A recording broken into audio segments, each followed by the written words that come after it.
Introduction: The Unconscious and Its Language. Waking up to the unconscious. One morning, a woman got into her car as usual and drove several miles to her office. Along the way, her imagination began to produce a great adventure. She saw herself in olden times, a simple woman living in the midst of wars and crusades. She became a heroine. She saved her people by strength and sacrifice, encountered a strong and noble prince who loved her.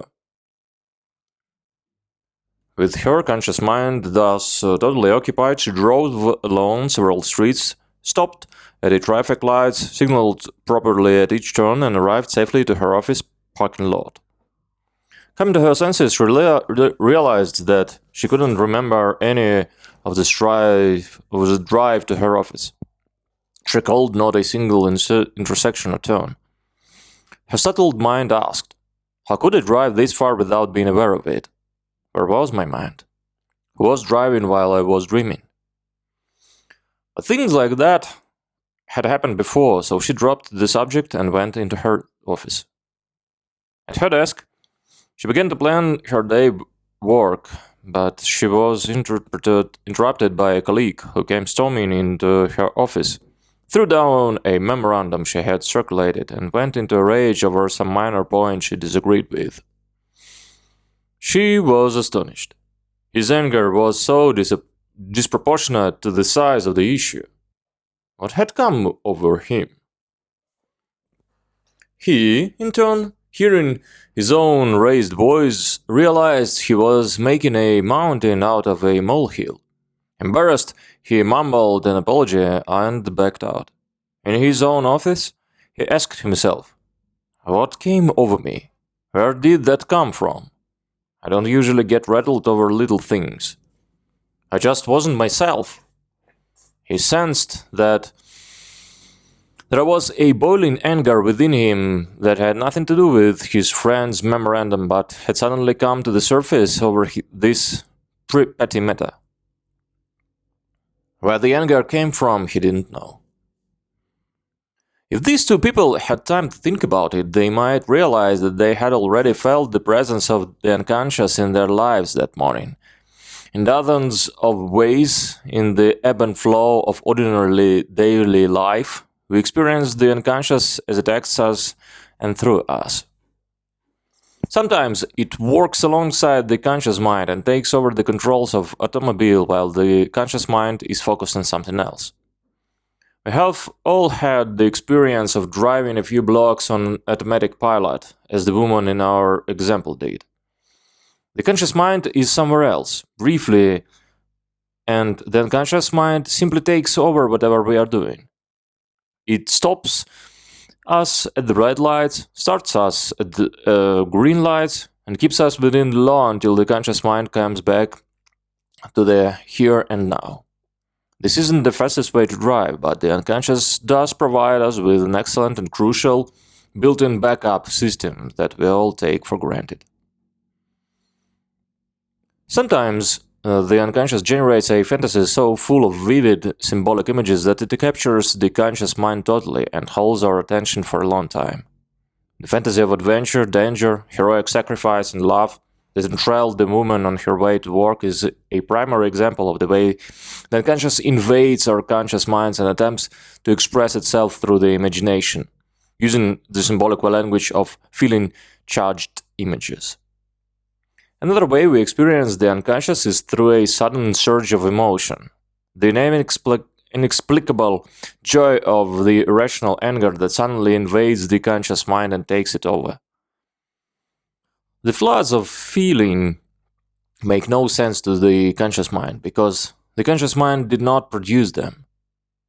The man in our example could not explain to himself the intensity of his reaction. He asked, where did that come from? He felt that his anger came from somewhere outside him. He felt that he was not himself for a few moments. But in fact, this surge of ungovernable emotion did come from a part of him, a place deep within that he couldn't see with his conscious mind. It is because of this invisibility that this place within is called the unconscious. The idea of the unconscious derives from a simple observation in a daily human life.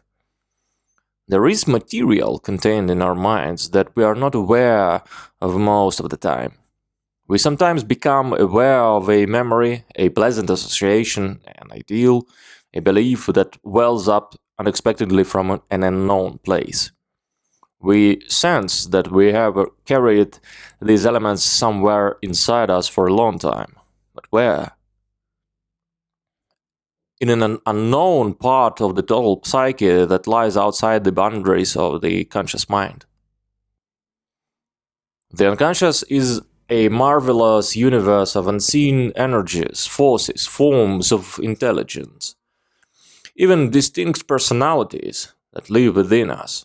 It is a much larger realm that most of us realize, one that has a complete life of its own, running parallel to the ordinary life we live day to day. The unconscious is the secret source of much of our thought, feeling, and behavior. It influences us in ways that are all the more powerful because unsuspected. Most of us have an intuitive feeling about what it meant when we hear the term the unconscious. We correlate this idea with myriads of experiences, small and large, that are interwoven with the fabric of our daily lives. We all have had the experience of doing something unconsciously when our minds were someplace else, then being surprised at what we had done.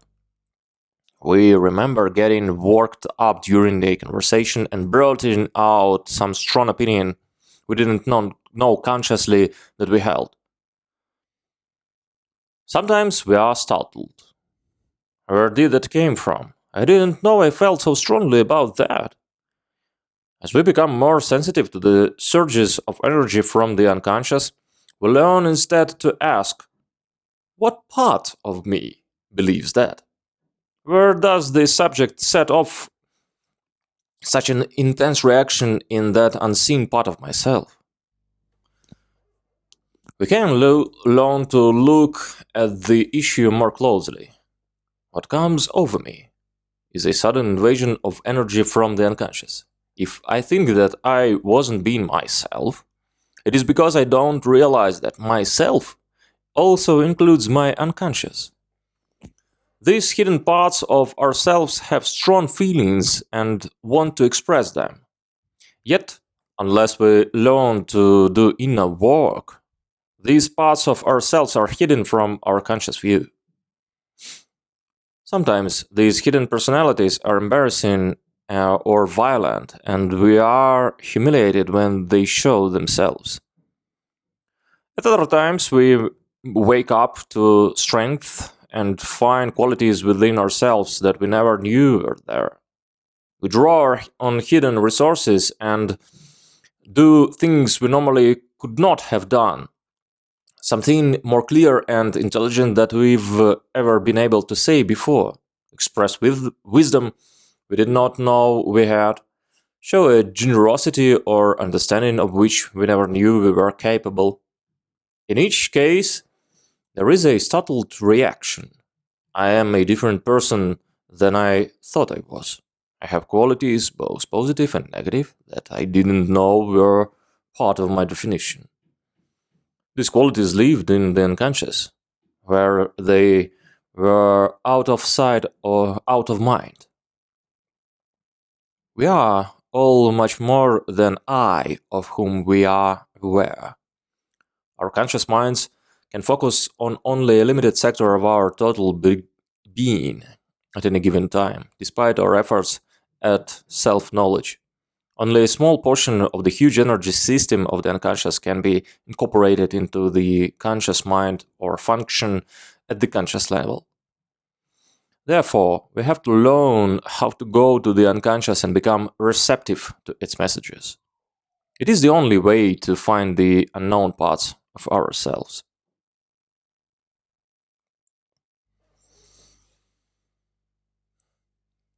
Approaching the unconscious, voluntarily or involuntarily.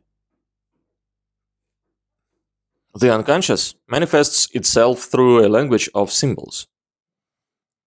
It is not only in our involuntary or compulsive behavior that we can see the unconscious. It has two natural pathways for bridging the gap and speaking to the conscious mind. One is by dreams, the other is through the imagination. Both of these are highly refined channels of communication that the psyche has developed so that the unconscious and conscious levels may speak to one and another and walk together. The unconscious has developed a special language to use in dreams and imagination. It is the language of symbolism. As we will see, inner work is primarily the art of learning this symbolic language of the unconscious.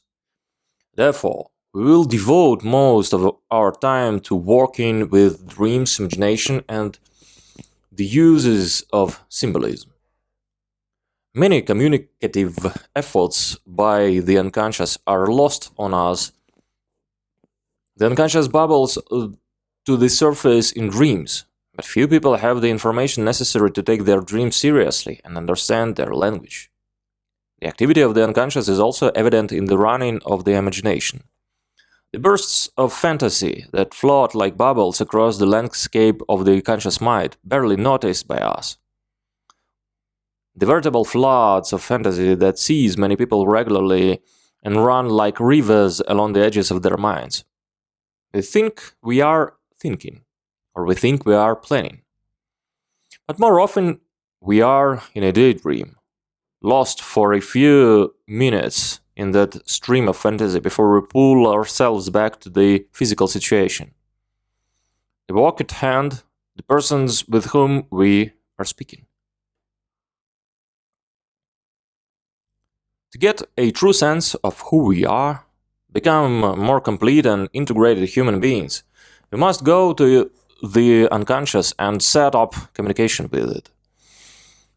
Much of ourselves and many determinants of our character are contained in the unconscious. It is only by approaching it that we have a chance to become conscious, complete, whole human beings. Jung has shown that the approaching of the unconscious and learning its symbolic language, we live richer and fuller lives. We begin to live in partnership with the unconscious rather than at its mercy or its constant warfare with it. Most people, however, do not approach the unconscious voluntarily. They only become aware of the unconscious when they get into trouble with it. We, modern people, are so out of touch with the inner world that we encounter it mostly through psychological distress. For example, a woman who thinks she has everything under control may find herself horribly depressed, able neither to shake it off nor to understand what is happening to her. Or a man may find that he has terrible conflicts between the life he lives outwardly and the unconscious ideals he holds deep inside himself, where he never looks. He feels torn or anxiety-ridden, but he can't say why. When we experience inexplicable conflicts that we can't resolve, when we become aware of urges in ourselves that seem rational, primitive, or destructive, when a neurosis afflicts us because our conscious attitudes are at odds with our instructional levels, then we begin to realize that the unconscious is playing a role in our lives, and we need to face it. Historically, it was through this kind of pathology that Jung and Freud rediscovered the existence of the unconscious, through the psychological suffering of patients in whom the relationship between the unconscious and conscious levels had broken down. Jung's model of the unconscious. Jung discovered that the unconscious is not merely an appendage of the conscious mind, a place where forgotten memories or unpleasant feelings are repressed. He posited a model of the unconscious so momentous that the Western world has still not fully caught up with its implications. He showed that the unconscious is the creative source of all that evolves into the conscious mind and into the total personality of each individual. It is out of the raw material of the unconscious that our conscious minds develop, mature, and expand to include all the qualities that we carry potentially within us. It is from this treasure trove that we are enriched with strengths and qualities we never knew we possessed. Jung showed us that the conscious and the unconscious minds both have critical roles to play in the equilibrium of the total self. When they are out of correct balance with one another, neuroses or other disturbances result.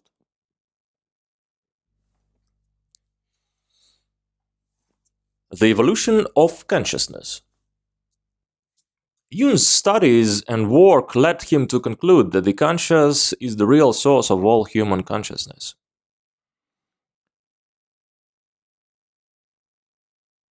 It is the source of our human capacity for orderly thought, reasoning, human awareness, and feeling.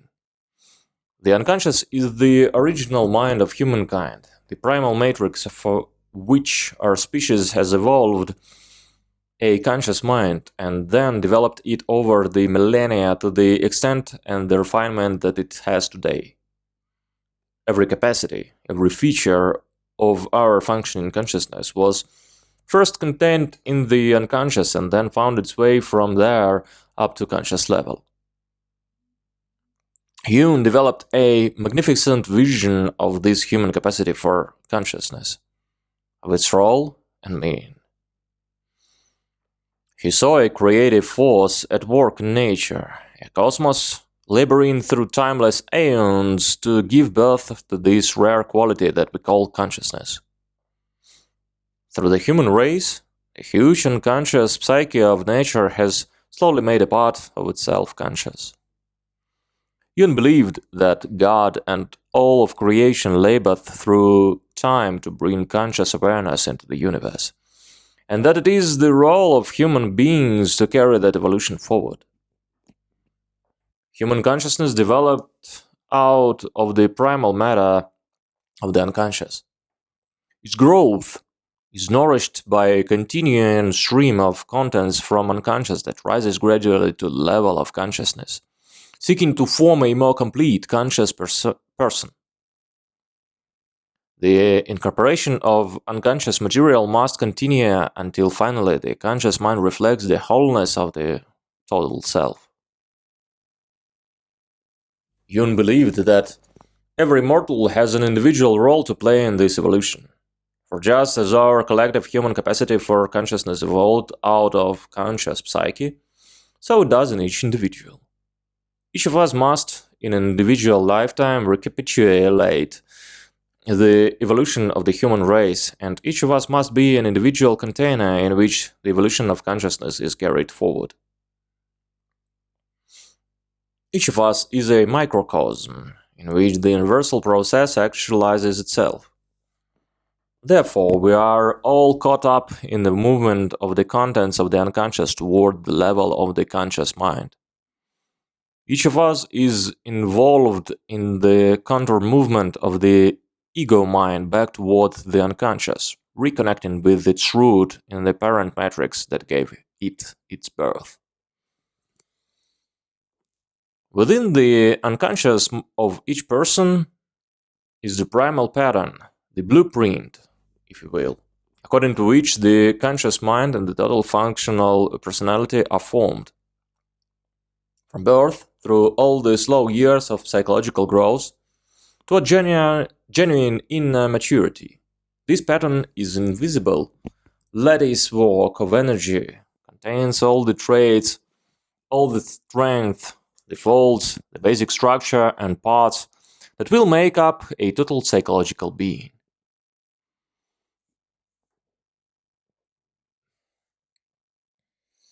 In most of us, only a small portion of this storehouse of raw energy has been assimilated in the conscious personality. Only a small part of the original blueprint has been actualized at the conscious level. The inner unconscious model of the individual is like a plan for a cathedral. At first, as the plan is translated into physical reality, only the general contours can be seen. After a time, a small part of the actual structure is finished enough to give an intimation of what the final work of art will be. As years pass, the edifice rises, stone by stone, until finally the last blocks are in place and the finishing touches are complete. Only then is the magnificent version of the architect revealed. In the same way, the true depth and grandeur of an individual human being is never totally manifested until the main elements of the personality are moved from the level of potential in the unconscious and actualized at the level of the conscious functioning. Each of us is building a life, building an edifice. Within each person, the plan and the basic structure are established in a deep place in the unconscious. But we need to consult the unconscious and cooperate with it in order to realize the full potential that is built into us. And we have to face the challenges and painful changes that the process of inner growth always brings.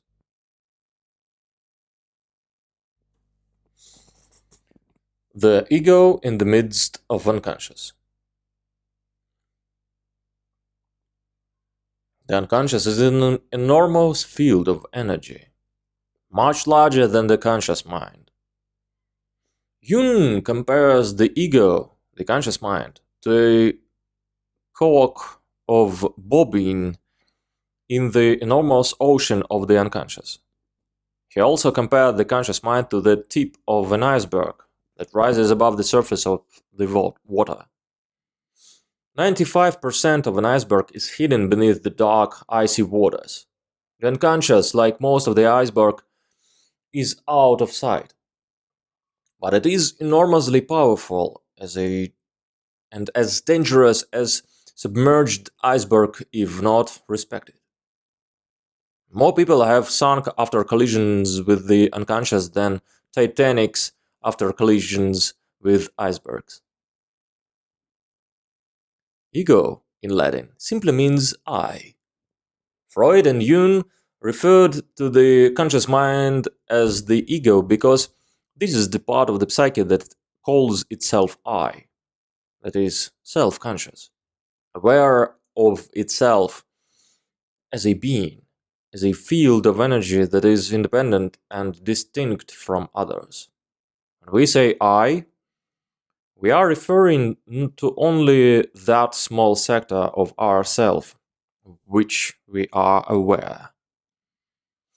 We assume that I contains only this personality, these traits, these values and viewpoints that are up to the surface within the ego's range of vision, accessible to consciousness. This is my limited, highly inaccurate version of who I am. The ego mind is not aware that the total I is much larger, more extensive than the ego. That the part of the psyche that is hidden in the unconscious is much greater than the conscious mind and much more powerful. Our egos tend to think of the unconscious as being outside ourselves, even though its contents are actually deep inside us. This is why we hear people say things like, I just want myself when I did that. When we find ourselves doing something unexpected, something that doesn't fit in with our conscious conception of ourselves, we speak of it as though someone else were acting rather than ourselves. The conscious mind is startled because it pretends that the unconscious isn't there. Since the total psyche is much larger and more complex than the ego mind can grasp, these unexpected things always feel as though they come from outside us, rather than from within us. In dreams and myth, the conscious mind is often symbolized by an island.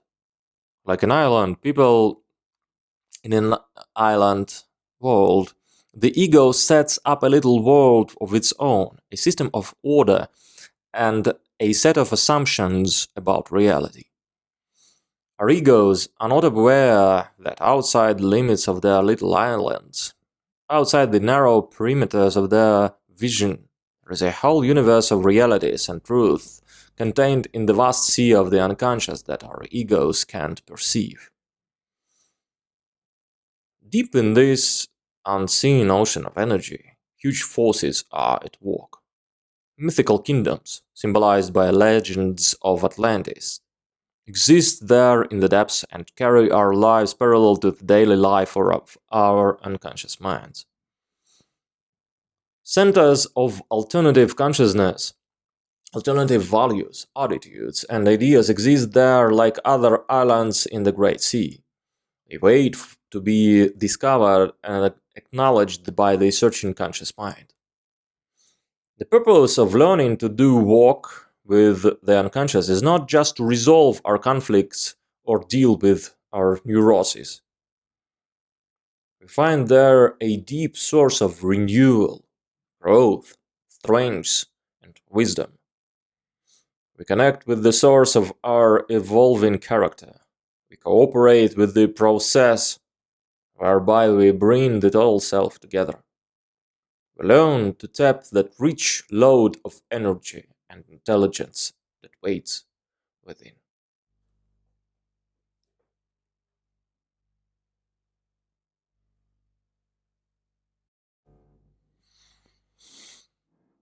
The unconscious and the inner life. The inner life that Jung described is the secret life we all lead by day and night, in constant relationship with our unseen, unconscious inner selves. When human life is in balance, the conscious mind and the unconscious live in relationship. There is a constant flow of energy and information between the two levels as they meet in the dimension of dream, vision, ritual, and imagination. The disaster that has overtaken the modern world is the complete splitting of the conscious mind from its roots in the unconscious. All the forms of interaction with the unconscious that nourished our ancestors, dream, vision, ritual, and religious experience, are largely lost to us, dismissed by the modern mind as primitive or superstitious. Thus, in our pride and hubris, our faith in our unassailable reason, we cut ourselves off from our origins in the unconscious and from the deepest parts of ourselves. In modern Western society, we have reached a point at which we try to get by without acknowledging the inner life at all. We act as though there were no unconscious, no realm of the soul, as though we could live full lives by fixating ourselves completely on the external material world. We try to deal with all the issues of life by external means, making more money, getting more power, starting a love affair, or accomplishing something in the material world. But we discover to our surprise that the inner world is a reality that we ultimately have to face. Jung observed that most of the neuroses, the feeling of fragmentation, the vacuum of meaning in modern lives results from the isolation of the ego mind from the unconscious. As conscious beings, we all go about with a vague sense that we have a lost part of ourselves, that something that once belonged to us is missing. Our isolation from the unconscious is synonymous with our isolation from our souls, from the life of the spirit. It results in the loss of our religious life. For it is in the unconscious that we find our individual conception of God and experience our deities. The religious function, this inborn demand for meaning and inner experience, is cut off with the rest of the inner life. And it can only force its way back into our lives through neurosis, inner conflicts, and psychological symptoms that demand our attention. Several years ago, I was invited to speak at a Roman Catholic seminary. At the last minute, some mischievous urge took hold of me, and I entitled my lecture, "Your Neurosis as a Low-Grade Religious Experience." The lecture apparently shook the congregation profoundly. I had a greater deluge of questions, impassioned conversations, and raised voices than I had ever had. The subject touched a raw nerve, you see. People were startled to hear that if we don't go to the Spirit comes to us as neurosis. This is the immediate practical connection between psychology and religion in our time. Every person must live the inner life in one form or another. Consciously or unconsciously, voluntarily or involuntarily. The inner world will claim us and exact its duties. We go to that realm consciously. It is by our inner work, our prayers, meditations, dreamwork, ceremonies, and active imagination. We try to ignore the inner world, as most of us do. The unconscious will find its way into our lives through pathology. Our psychosomatic symptoms, compulsions, depressions, and neuroses.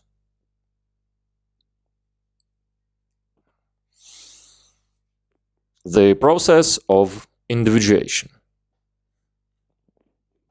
The individuation, in the term Jung used to refer to the lifelong process of becoming the complete human beings we were born to be.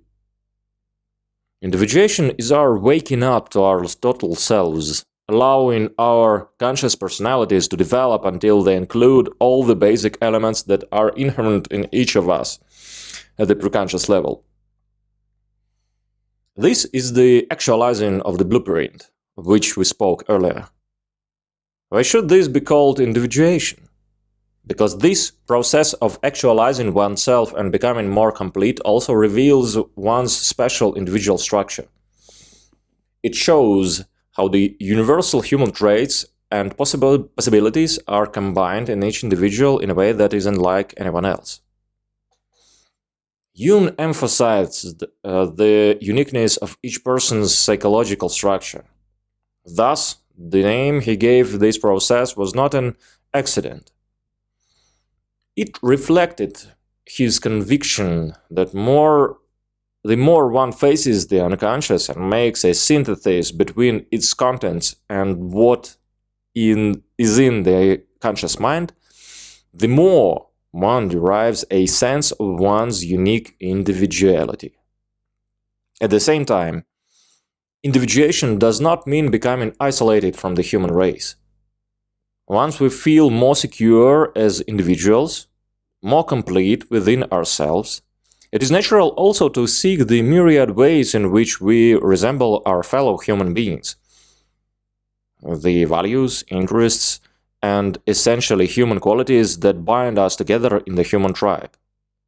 If we look closely, we see that our individuality consists in the special way that we combine the universal psychological patterns and energy systems that all human beings have in common.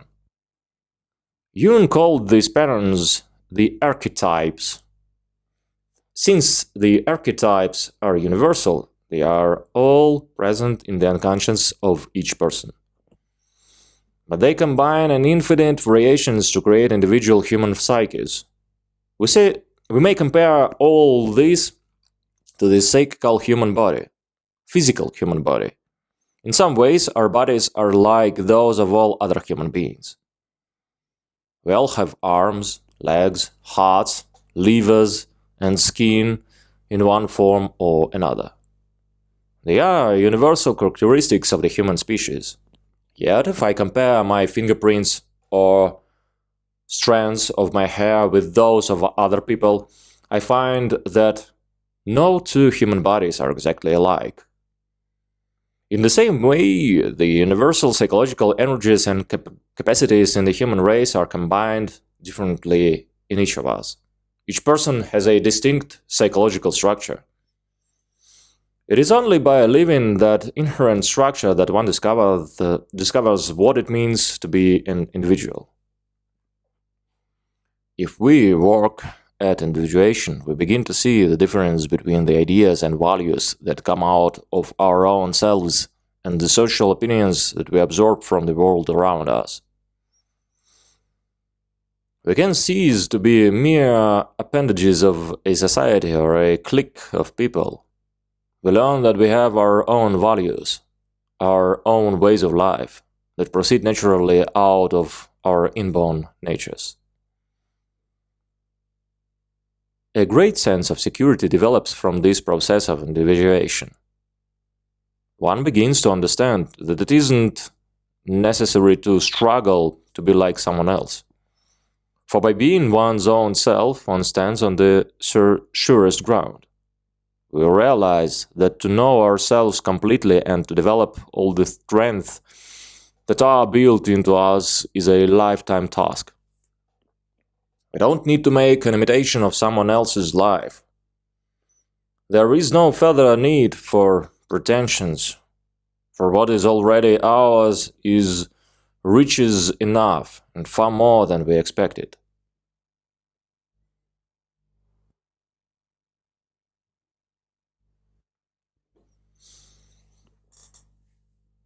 Inner work, seeking the unconscious.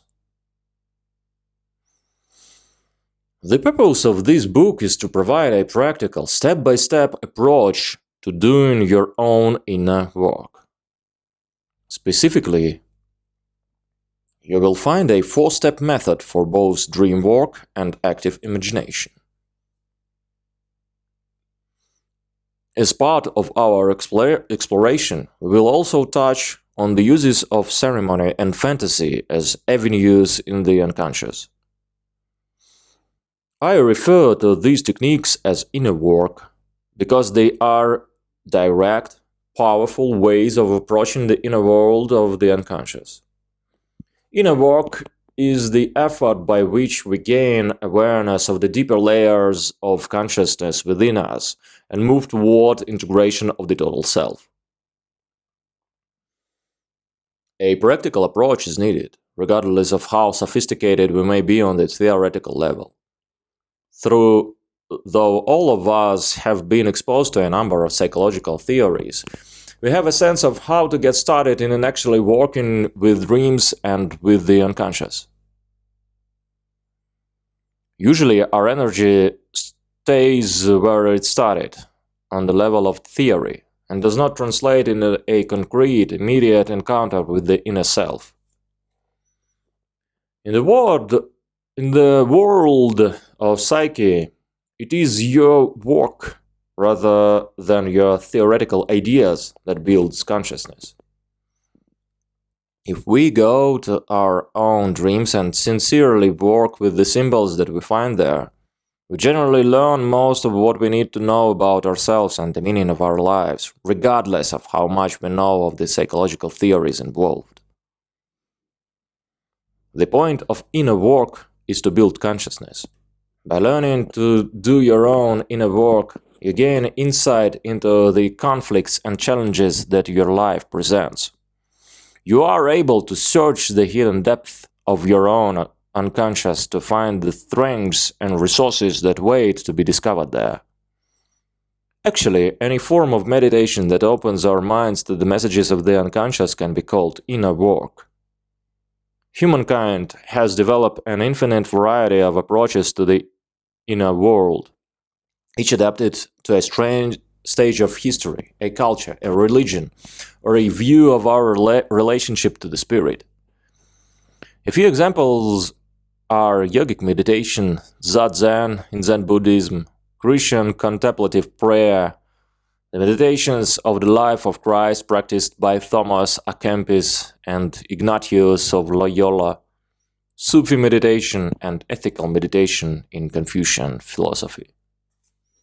Jung observed that the Aboriginal people of Australia spent 2/3 of their waking lives in some form of inner work. They do religious ceremony, discuss and interpret their dreams, make spirit quests, go walkabout. All this consistent effort is devoted to the inner life, to the realm of dreams, totems and spirits that is to make in contact with the unconscious. We, modern people, can scarcely get a few hours free in an entire week to devote to the inner world. This is why, for all our technology, we may know less of our souls and less of God than seemingly primitive people do. But there is another basic difference between us and Aboriginal peoples. They have held on to their ancient forms of worship and approach into the inner world. When they choose to go to the spirit, there is a prescribed way to do the spirit quest, a prescribed way to understand the dreams and visions, a prescribed ceremony for meeting the gods in the magic circle or at the altar. For us, most of the old ways are gone. Those of us who want to learn once again how to walk in the land of dreaming, to communicate with the great spirits, have to learn afresh how to go to our dreams, how to rekindle ancient fires from the energy of the unconscious, how to reawaken tribal ceremonies and memories long forgotten. We have to go to a modern-day shaman like Carl Jung to find a way to the soul that makes sense to our modern mind. The forms of inner work that we will explore are based on the teachings and insights of Jung. Dreamwork is derived, of course, from Jungian dream analysis. It involves learning to read the symbolic language of dreams. Active imagination is a special way of using the power of the imagination to develop a working relationship between the conscious mind and the unconscious. It is an age-old process that Jung reformulated into a technique that modern people could use. Active imagination is not like some current visualization techniques in which one imagines something with a goal in mind. There is no script. Active imagination has a completely different relationship with the unconscious, one based on recognition of its reality and power. In active imagination, you go to your unconscious to find out what is there and to learn what it has to offer to the conscious mind. The unconscious is not something to be manipulated to suit the purposes of conscious mind, but an equal partner to engage in dialogue that leads to a fuller maturity. Many people are aware that the unconscious communicates to our conscious mind through dreams. Many have learned theories about how to interpret dreams. But most of us become paralyzed when we try to work with our own specific dreams. Here is a familiar scenario. I awaken with a vivid dream. I decide to try to do it on my own. I dutifully write the dream in my notebook. I sit down to interpret. Suddenly my mind goes blank. I ask myself, what am I supposed to do? Where do I start? I stare at the page. The dream seems either completely obvious or utterly meaningless. Sometimes we make a stab at finding some associations for the dream images. But we lose patience. We sense that we have missed the point. We decide to come back another day and try again. But by then, other things have claimed us. In the early years of my work, I found that this was a universal problem among patients and friends. Somehow, no matter how much we read about the theories of dream symbolism, we all get stuck when it comes to the practical immediate job of working out our own dreams. People were coming to the consulting room with notebooks filled with dreams. When I ask what they had learned from the dreams, they would say, I don't understand it. When I am here during my analytical hour, we get such revelations from my dream. But when I sit down by myself to work on dream, I don't see anything. I don't know where to start. Getting started on one's own dreams is not a problem only for laypeople. It is equally a problem for most psychologists. When I work with patients' dream, I may shine, but when it is my own dream, my mind short circuits. This is normal, for each dream communicates information that isn't known consciously by the dreamer. It therefore takes some real effort, some stretching of our capacities to get a hold of what the dream is saying. If the interpretation comes too early, it is not likely to be as accurate or as deep. In response to this practical need, I began to develop the 4-step approach to dreams that you will find in this book. My goal is to provide a way for people to interpret dreams on their own. Most people need to learn how to go to their own dreams, their own unconscious, for their authority.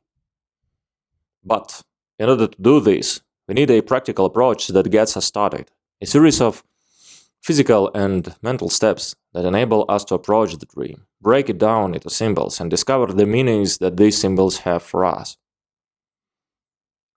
Since the time, years ago, when I and my patients developed the 4-step method, I have observed that most people who use it conscientiously can get at the real substance of their dreams and arrive at a fairly accurate interpretation. They find the essence or main energy of their dreams, and that is what is important. An over-involvement with theories is a main obstacle to dream work.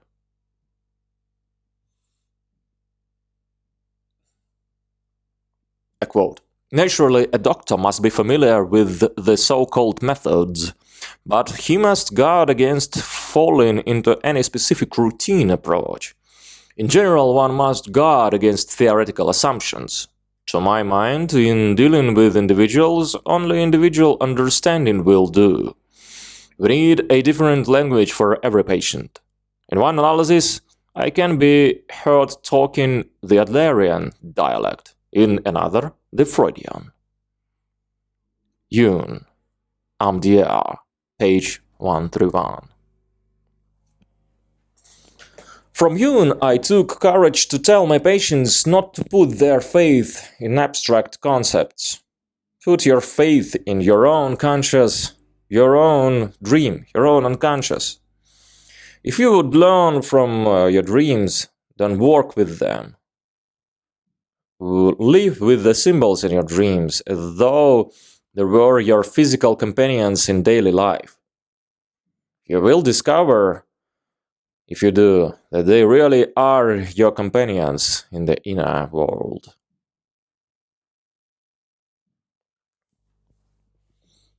Analysis and homework.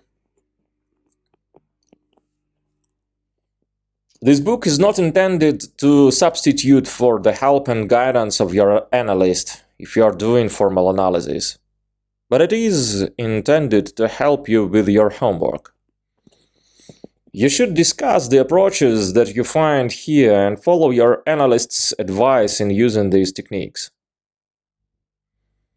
People get the best out of analysis when they do their homework day by day and bring their dreams, fantasy material, and active imagination to the therapist after they have worked on it and partially digested it.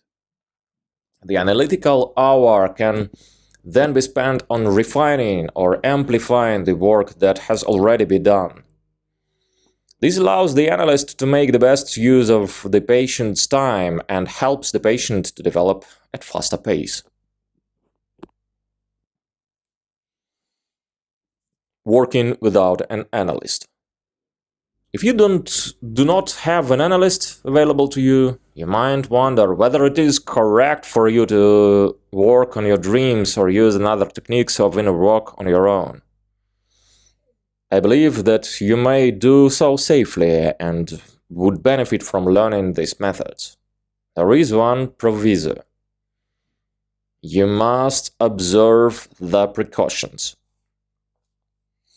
As you read through these chapters, you will find some warnings and some suggestions for staying out of trouble. Be sure to take them seriously and follow them. You must understand that when you approach the unconscious, you are dealing with one of the most powerful and autonomous forces in human experience. The techniques of inner work are intended to set in motion the great powers of the unconscious, but in a sense, this is like taking the cap of a geyser. Things can get out of hand if you are not careful. If you fail to take this process seriously, or try to turn it into mere entertainment, you can hurt yourself. You need to be particularly careful with active imagination. It should not be practiced unless you have someone available who is familiar with this art. Someone who knows how to get you back to the ordinary earth if you should be overwhelmed by the inner world. Active imagination is safe if we obey the rules and use common sense. But it is possible to get into too deep and feel as though we are sinking too far into the unconscious. Your helper can be either an analyst or a layperson who has some experience with active imagination. The main point is to have a friend you can call on if you lose your bearings. None of this should dissuade you from doing inner work. We are only observing a universal law. Anything that has great power for good can also be destructive if the power is mishandled. If we want to live immediately with the powerful forces of the inner world, we must also respect them.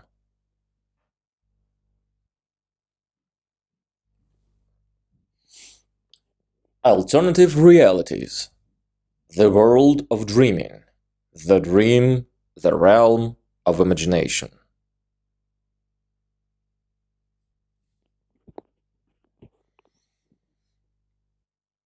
Our verbal patterns betray many of our automatic assumptions.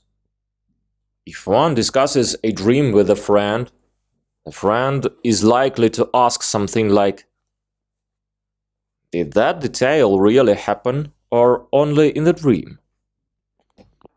The implication is that what happens in a dream is not real. In fact, it would be more accurate to ask, did it happen in dream reality or in physical reality? In the world of dreaming or in the ordinary world? Both are genuine worlds.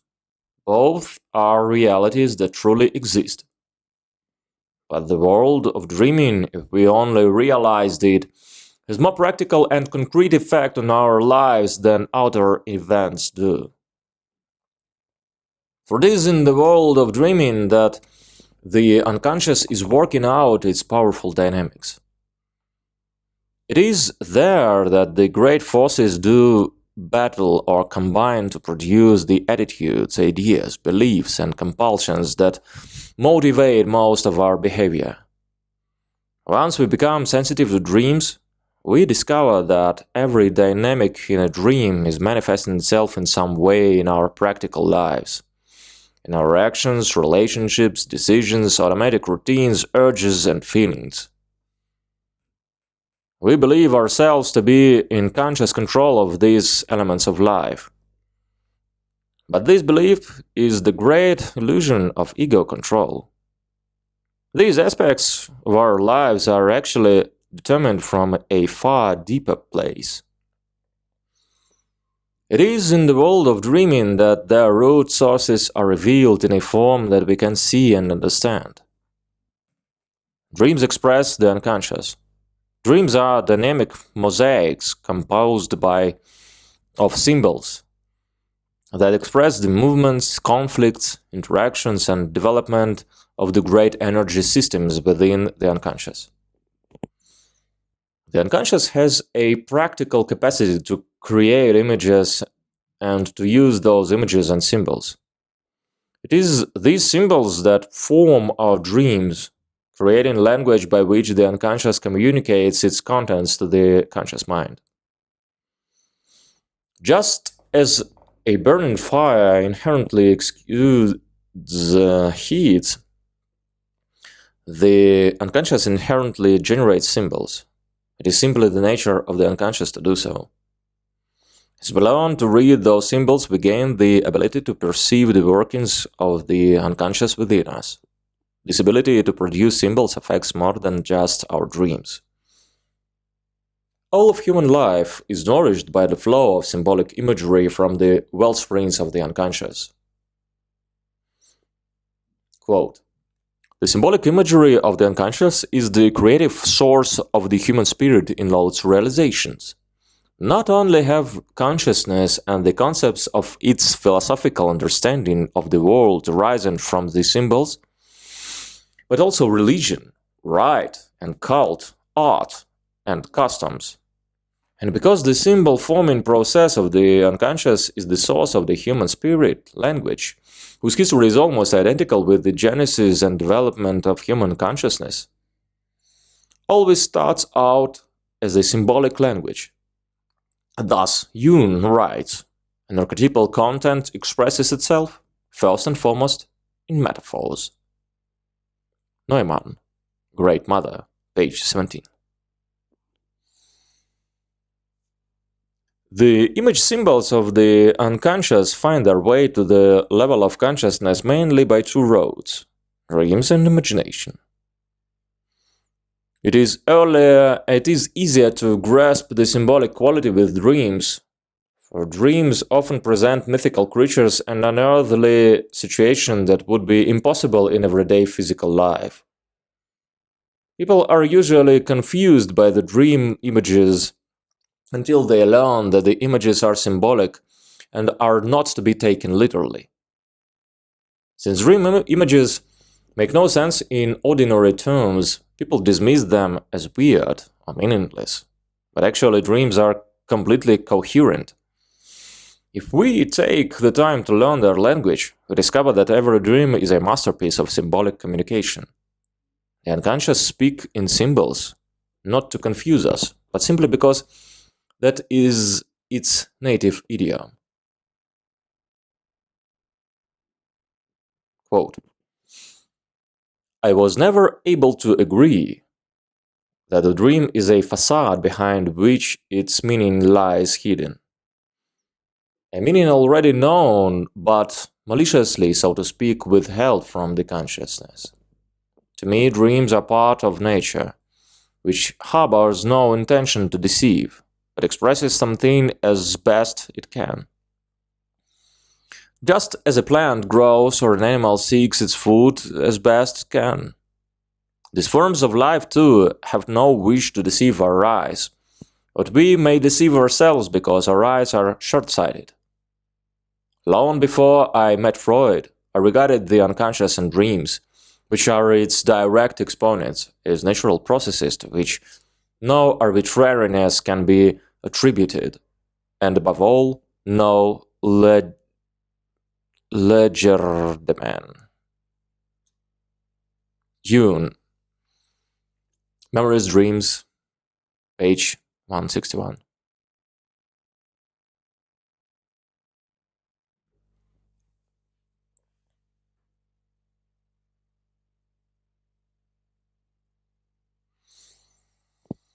We may compare a dream to a screen on which the unconscious projects its inner drama. We see there the various inner personalities that make up much of our total character, the dynamics among the forces that make up the unconscious. These invisible forces and their activities set off charges, so to speak, that are transmitted onto the screen. They take the form of images and interplay of the dream, of the dream images gives us an exact representation of those inner dynamics that go inside us. In learning how to understand these images, our conceptual starting point is our realization that they are not to be taken literally. We learn to look for an attitude, an inner personality, an inner development or conflict that clothes itself in the form and color of this image, so that it may be visible to us in the land of dreaming.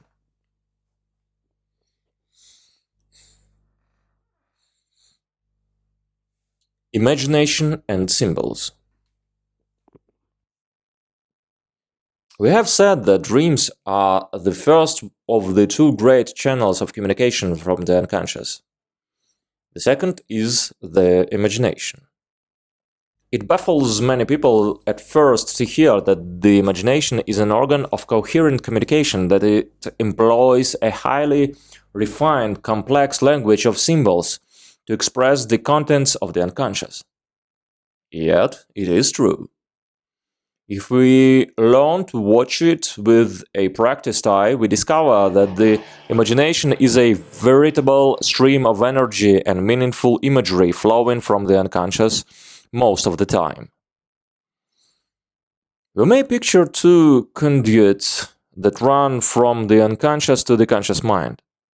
The first conduit is the faculty of dreaming. The second is the faculty of imagination. Dreaming and imagination have one special quality in common: their power to convert the invisible forms of the unconscious into images that are perceptible to the conscious mind. This is why we sometimes feel as though dreaming is the imagination at work during sleep, and the imagination is the dream world flowing through us while we are awake. Just as the unconscious gives off charges of energy in the night that create patterns on the screen of the dream mind, the unconscious also functions during the waking hours. It emits a continual stream of energetic pulses that find their way to the conscious mind in the form of feelings, moods, and most of all images that appear in the imagination. Just as with dreams, the symbolic meaning of the images may be understood by the person who is willing to learn. The material that flows through imagination takes many forms, from the frivolous to the visionary. At the bottom of the scale is the passive fantasy. This is the fanciful daydream that flits across the mind at odd times during the day, or sometimes distracts us for long periods of time. Such fantasies are mere entertainments or distractions to add nothing to consciousness. At the top of the scale is the visionary experience, in which active imagination and religious encounter merge. Active imagination is one way of using the imagination constructively to approach the unconscious. There are many other ways, including profound forms of meditation. Our culture in the 20th century has a tremendous collective prejudice against the imagination. It is reflected in the things people say. You are only imagining things, or that is only your fantasy, not reality. In fact, no one makes up anything in the imagination. The material that appears in the imagination has to originate in the unconscious. Imagination, properly understood, is a channel through which this material flows to the conscious mind. To be even more accurate, imagination is a transformer that converts the invisible material into images the conscious mind can perceive. The root of the word imagination is the Latin word imago, meaning image. The imagination is the image-forming faculty in the mind, the organ that has the power to clothe the beings of the inner world in imagery so that we can see them. The imagination generates the symbols the unconscious uses to express itself. A long series of historical and psychological developments over the centuries have produced our current misunderstandings of what fantasy and imagination really are. We haven't the space here to recall of those developments, but since the prejudice is so pervasive, it is worthwhile to look briefly at how fantasy and imagination were understood by our intellectual ancestors, the ancient Greeks. Our English word fantasy derives from the Greek word phantasia. The original meaning of this word is instructive. It meant a making visible. It derived from a verb that means to make visible, to reveal. The correlation is clear. The psychological function of our capacity for fantasy is to make visible the otherwise invisible dynamics of the unconscious psyche. We find here in the psychology of the Greek a fundamental insight that modern depth psychology has had to discover. The human mind is invested with a special power to convert the invisible realm into visible forms, so that it can be seen in the mind and contemplated. We call this invisible realm the unconscious. For Plato, it was the world of ideal forms. Other ancients thought of it as the sphere of the gods, the region of pure spirit. But all sensed one thing: only our power to make images enables us to see it. For the Greeks, phantasia denoted this special faculty in the mind for producing poetic, abstract, and religious imagery. Phantasia is our capacity to make visible the contents of the inner world by giving them form, by personifying them. The Greeks took for granted the reality of the inner world expressed as ideal forms or universal qualities that clothed themselves in the divine images of their gods. For them, phantasia was the organ by which that divine world spoke to the human mind. In European psychology, until at least medieval times, the image-forming capacity called imagination or phantasia was thought of as the organ that receives meanings from the spiritual and aesthetic worlds and forms them into an image that can be held in memory and made the object of thought and reasoning. In religion, the imaginative faculty was the legitimate path of religious inspiration, revelation, and experience. The fact that information entered the conscious mind through the imagination did not in any wise discredit it, for an experience of poetic imagination was conventionally regarded as accompanied by a belief in the reality of what is imagined. Quote by Oxford English Dictionary. It was perhaps in Elizabethan times that the other parallel meaning of fantasy began to take hold. A fictitious daydream, something fanciful and unreal. The word fancy was coined, derived from fantasy, to mean something that is made up whimsically in the imagination as a mere entertainment. Unfortunately, this is the misunderstanding of the nature of imagination that we have inherited in the popular mind of our century.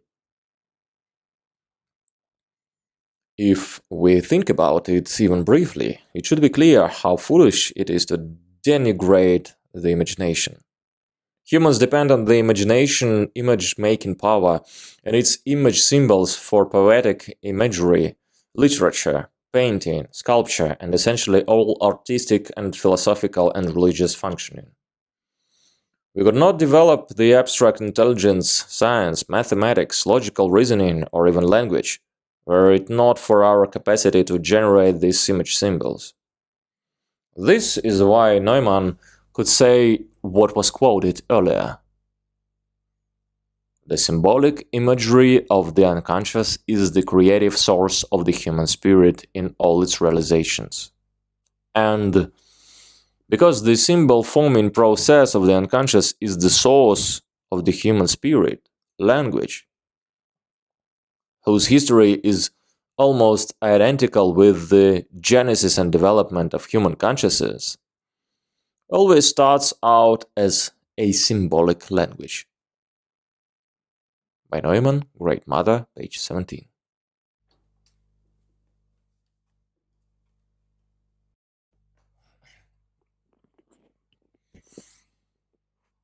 Active imagination, the conscious use of the imaginative faculty. Active imagination, like the unconscious, has always existed in human life.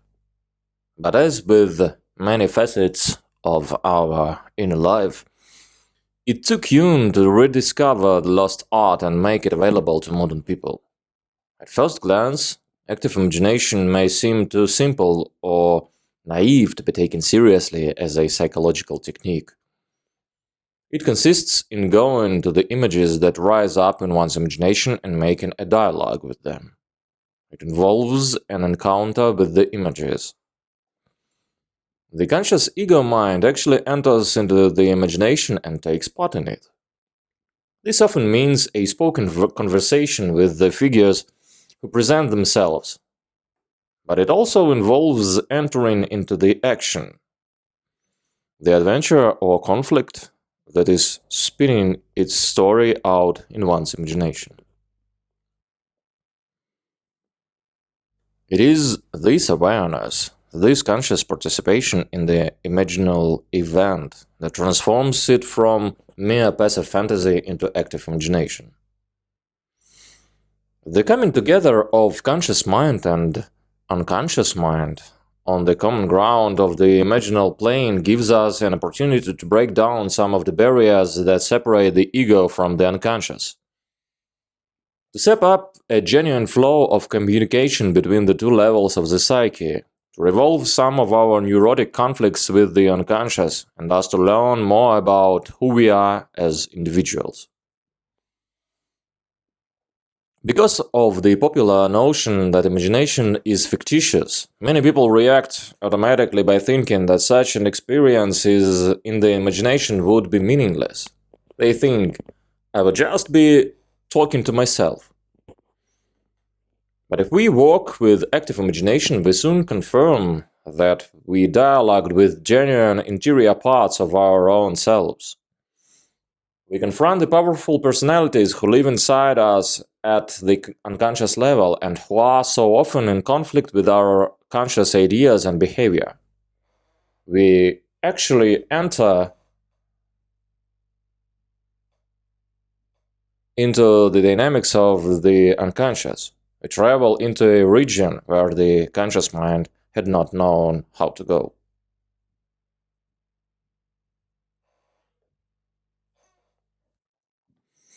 This experience, to be sure, is symbolic.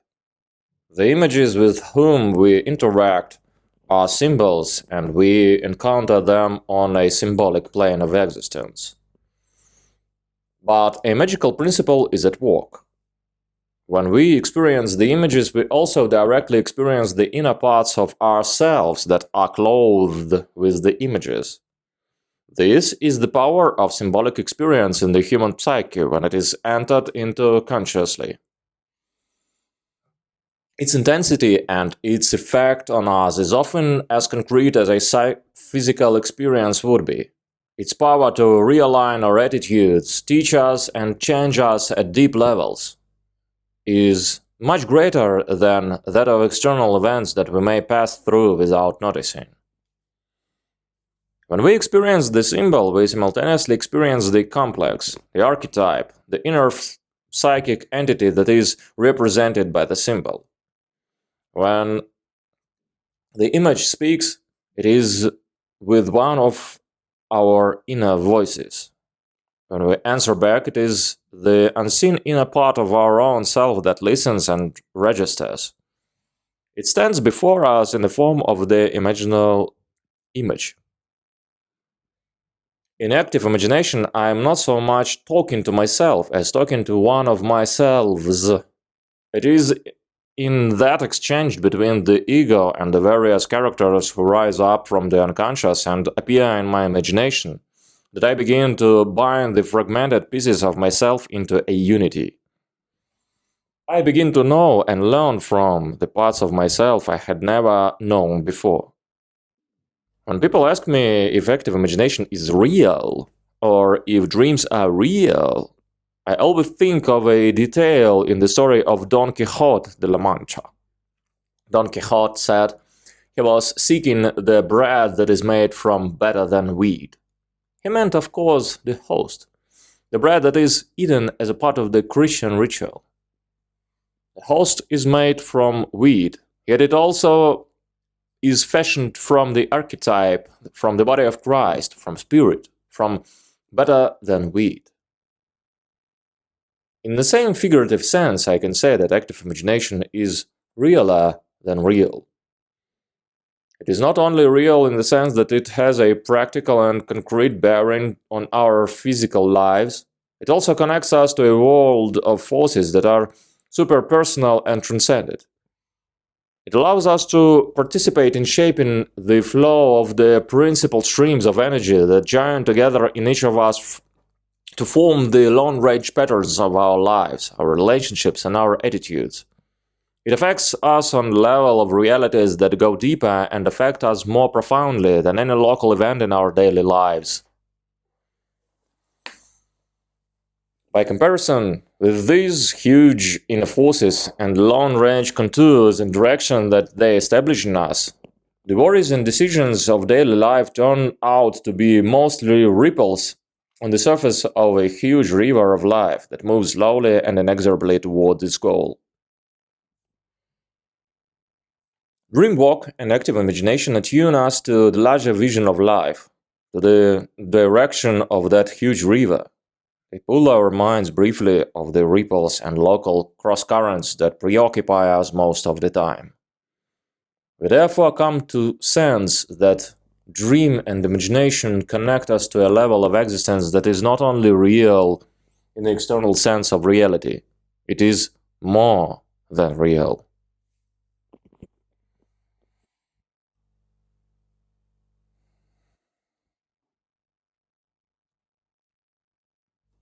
The archetypes and the unconscious. The concept of archetypes comes up frequently in dreamwork or active imagination. Therefore, it may be helpful to discuss this important concept now, early in our material. Then, as examples of archetypal images appear in our discussion, we will be in a better position to understand their significance. We will look now at the basic ideas contained in the concept of the archetypes. Later, as we go through specific dream examples and practical steps, we will have a chance to deepen our understanding of the subject. The idea of the psychological archetypes is one of Jung's most useful and provocative contributions to modern thought. It has wide application outside the area of psychology and has influenced many scholars working in such areas of anthropology, cultural history, mythology, theology, comparative religion, and literary interpretation. This is because Jung has demonstrated that the archetypes appear in symbolic form not only in the dream of individual people, but also in mythology, cultural patterns, religious symbols and rites, and all products of the human imagination, such as literature and art.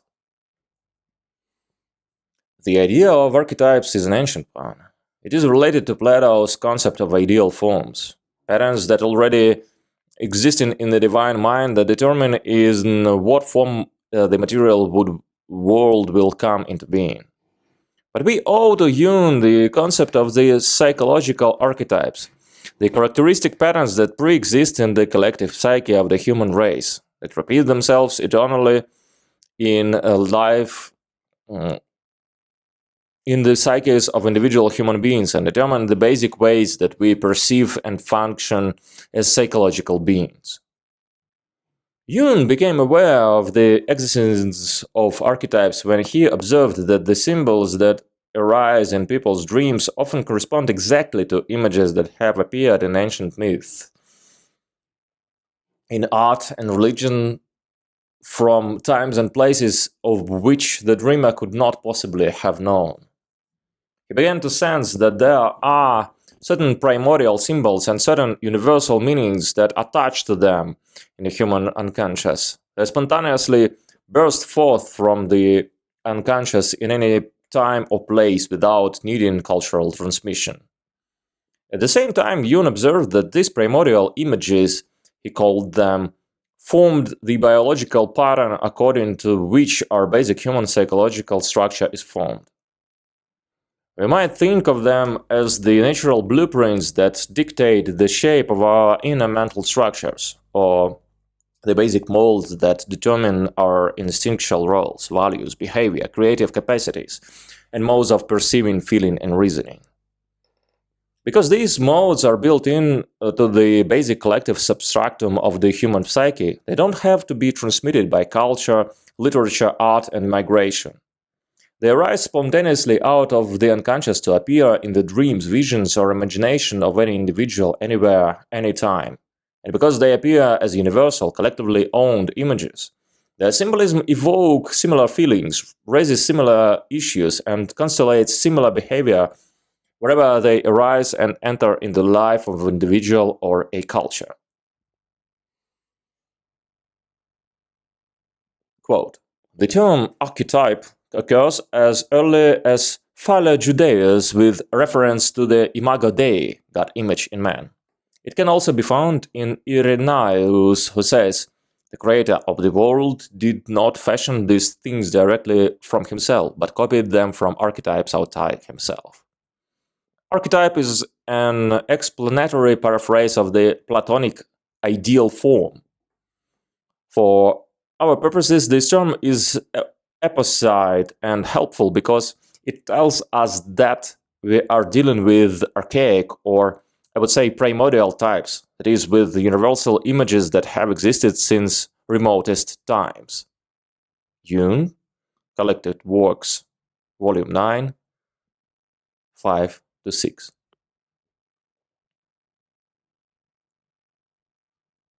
Other quote. From the unconscious, there emanate determining influences which, independent of tradition, guarantee in every single individual a similarity and even a sameness of experience, and also of the way it is represented imaginatively. One of the main proofs of this is the almost universal parallelism between mythological motifs, which, on account of their quality as primordial images, I have called archetypes. Collected Works, Volume 9, paragraph 118. I quote again.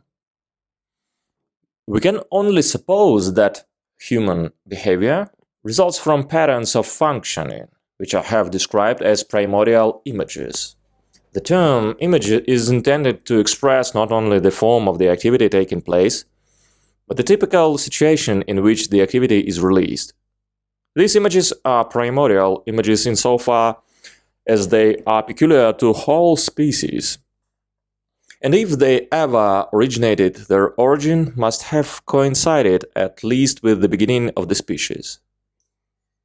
They are the human quality of the human being, the specifically human form his activities take.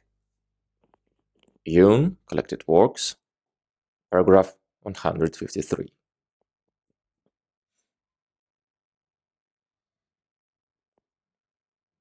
As the word itself implies, archetypes are related to types. Types in the sense of a characteristic trait or a set of qualities that seem to appear together over and over again in a recognizable, spontaneously recurring patterns. The virtuous maiden is a type. The wise and gentle queen is a type. The courageous warrior is a type, and the Puritan is a type. Almost no real human being fits exactly any type, for types are by their very nature idealized models of character traits or behavior patterns. We find characters in literature and figures in our dreams who exactly fit a type, but real human beings are a combination of many types that join together to form one rich, inconsistent, many-faceted human personality. We find our way back to the primordial pattern that produced each of these universal types that we instinctively recognize as personality traits existing potentially within us all. The primordial image that existed in the mind of the first human as well as in yours and mine. Then we will, in a sense, also find the original of the type, the first of the type, the plate from which the page was printed. The root arche in Greek meant the first, and type meant impress, imprint, or pattern. Psychological archetypes then are pre-existing first patterns that form the basic blueprint for the major dynamic components of the human personality. In a real sense, when we look at the types, we realize that it is they, in combination, that make us identifiably human. That makes us identifiably human. They are inborn within us as part of our inheritance as members of the human race. Not all the images that appear in dreams are archetypes. We should begin by observing that the unconscious is composed of energy, and that it forms itself into distinct energy systems, or that we might call energy forms. These energy forms can be feelings, attitudes, value systems, or entire personalities that live inside us. Actually, all of us have many distinct personalities coexisting within us at the unconscious level. It is these inner personalities that appear to us in our dreams as persons. Among these energy forms that present themselves as images in our dreams, there are archetypes. But the greater numbers are not archetypes, do not correspond to universal patterns. They are merely personal energy systems of the dreamer. People often become confused when they first hear of the archetypes and wake up to some of the awesome symbols in which the archetypes appear. They may think that every image that appears in a dream represents an archetype, or they may get the impression that there is a set list somewhere of all the archetypes and that one could interpret all dream symbols by taking the most likely archetype from the list and applying it to the dream symbol. Neither of these ideas is accurate. There is probably an infinite number of archetypes, as there are innumerable traits and character patterns that exist universally among humans. Identifying an archetype is a matter of sensing that one is keyed into a universal human energy system, seeing a powerful symbol that springs from deep within our collective human nature. It is not a matter of walking from a list of types that someone has made. In this area, we have not only the right but the duty to draw on our own creative imagination. We are free to call the archetypes by names that have meaning for us as individuals. Later, we will talk more about this. Some examples should give a clearer idea of how we encounter archetypes. In all cultures and religions since the beginning of history, the idea of the soul has sprung up spontaneously. Humankind has always intuited or posited the existence of an entirely within that was invisible yet active. Men often referred to their souls as a feminine presence in poetry and religious allegory. Sometimes the soul was seen as an inner woman who made a marriage with Christ or made it possible to commune with God. Sometimes men envisioned a feminine muse who inspired them to poetry, literature, art, or refined sensibility. Women, by contrast, often imagined the soul as a masculine presence that provided wisdom and strength. Jung discovered that what people called the soul in religious language actually has a psychological counterpart, a specific and objective part of the inner psyche that acts like the soul of religion and poetry and performs the same function that have been described. In men, the soul appears in dreams as a feminine presence. In women, it usually appears as a masculine figure. To distinguish this objective psychological entity from the religious notion, Jung called the feminine figure the anima, and called the masculine figure in women's dreams the animus. These two words mean soul and spirit, respectively, in Latin.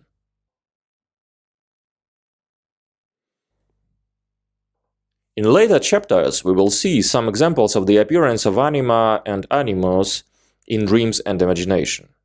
The point here is that the main characteristic of an archetype is its universality, that it produces a structure or an energy from that appears to exist in the psychological structures of all men and women, everywhere.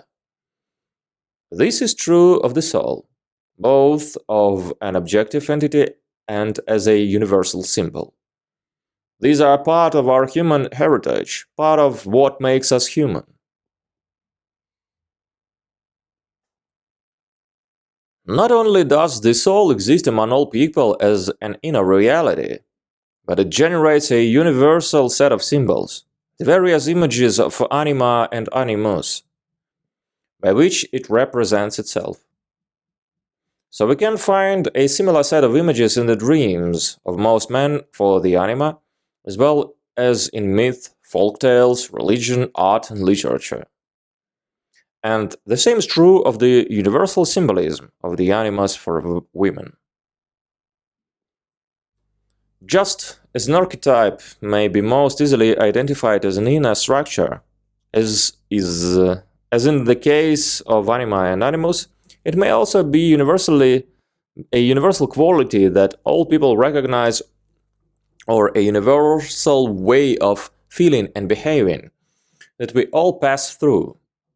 For example, a woman might dream that she found herself in the presence of the god or goddess of love. Love is an archetype. To love is a performed tendency in humans, part of the primordial blueprint for our human way of feeling, relating, and acting toward others. It finds its way into every person and every culture. It is so universal that to say so seems unnecessary.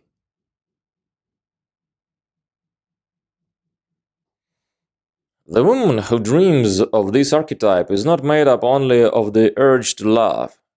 She also has the capacity for hatred or spite, as we all do, hidden away somewhere within her total personality.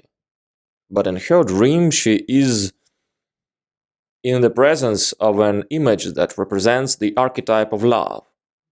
Love as universal, super-personal force that rushes out of some place deep in the primordial psyche of our species. In the face of that image, if she can see that it is the universal energy of love that is challenging her and affecting her, she can better understand her feelings, emotions, and behavior.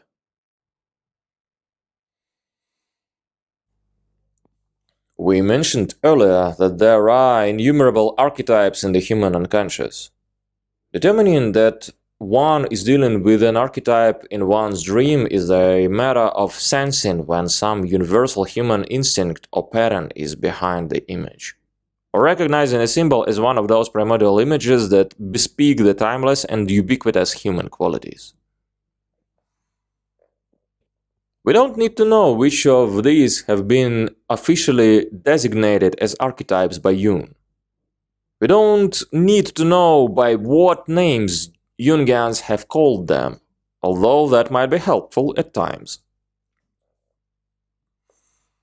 Jungians usually find their names for the archetypes in myth and ancient religions, because that is where the images first appeared, often in their most dramatic and memorable form.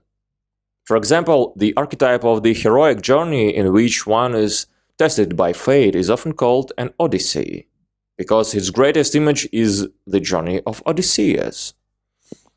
But all such names are to some extent arbitrary. We are all free to use our own judgment, feelings, and imagination in deciding whether we are dealing with an archetype, and we are free to use the names for them that are most meaningful to us. Years ago, a young graduate student came to work his dreams with me, and a masculine figure began to appear repeatedly in his dreams. The student spontaneously invented his own name for his friendly male companion that showed a universal character. He called him the Tribal Brother.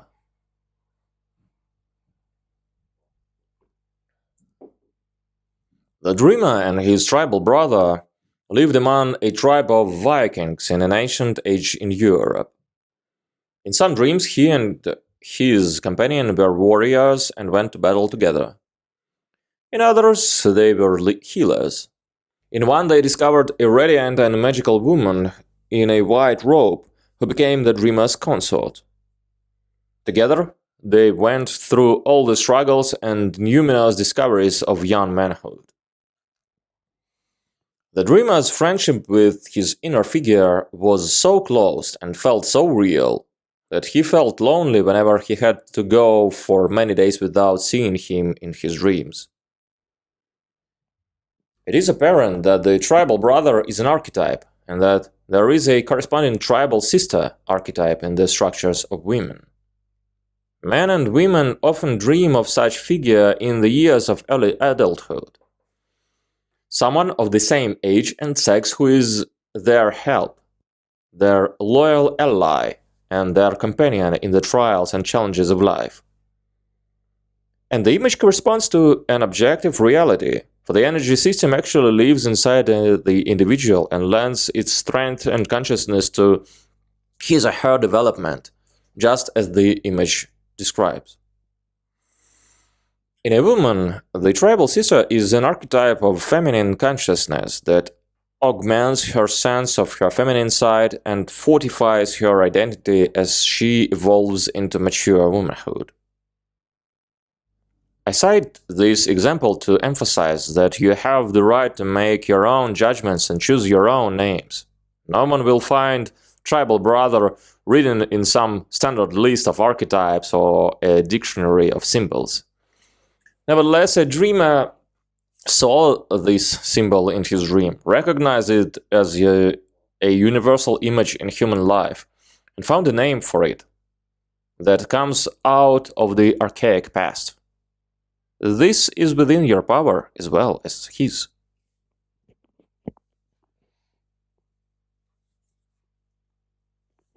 It sometimes makes it easier to see how the personalities who appear in our dreams correspond to great forces in human nature, if we compare the archetypes to the ancient Greeks' conception of the gods. The gods, as the Greeks conceived them, were forces that interacted with individual human lives. These forces were present in every life, but were universal, timeless, and lived outside the limits of a particular life or time. The gods could as well have been described as fields of energy, acting on the human race. Yet their images presented integrated personalities that are similar to the persons in our dreams who carry an aura of great power and fit some great type in human nature.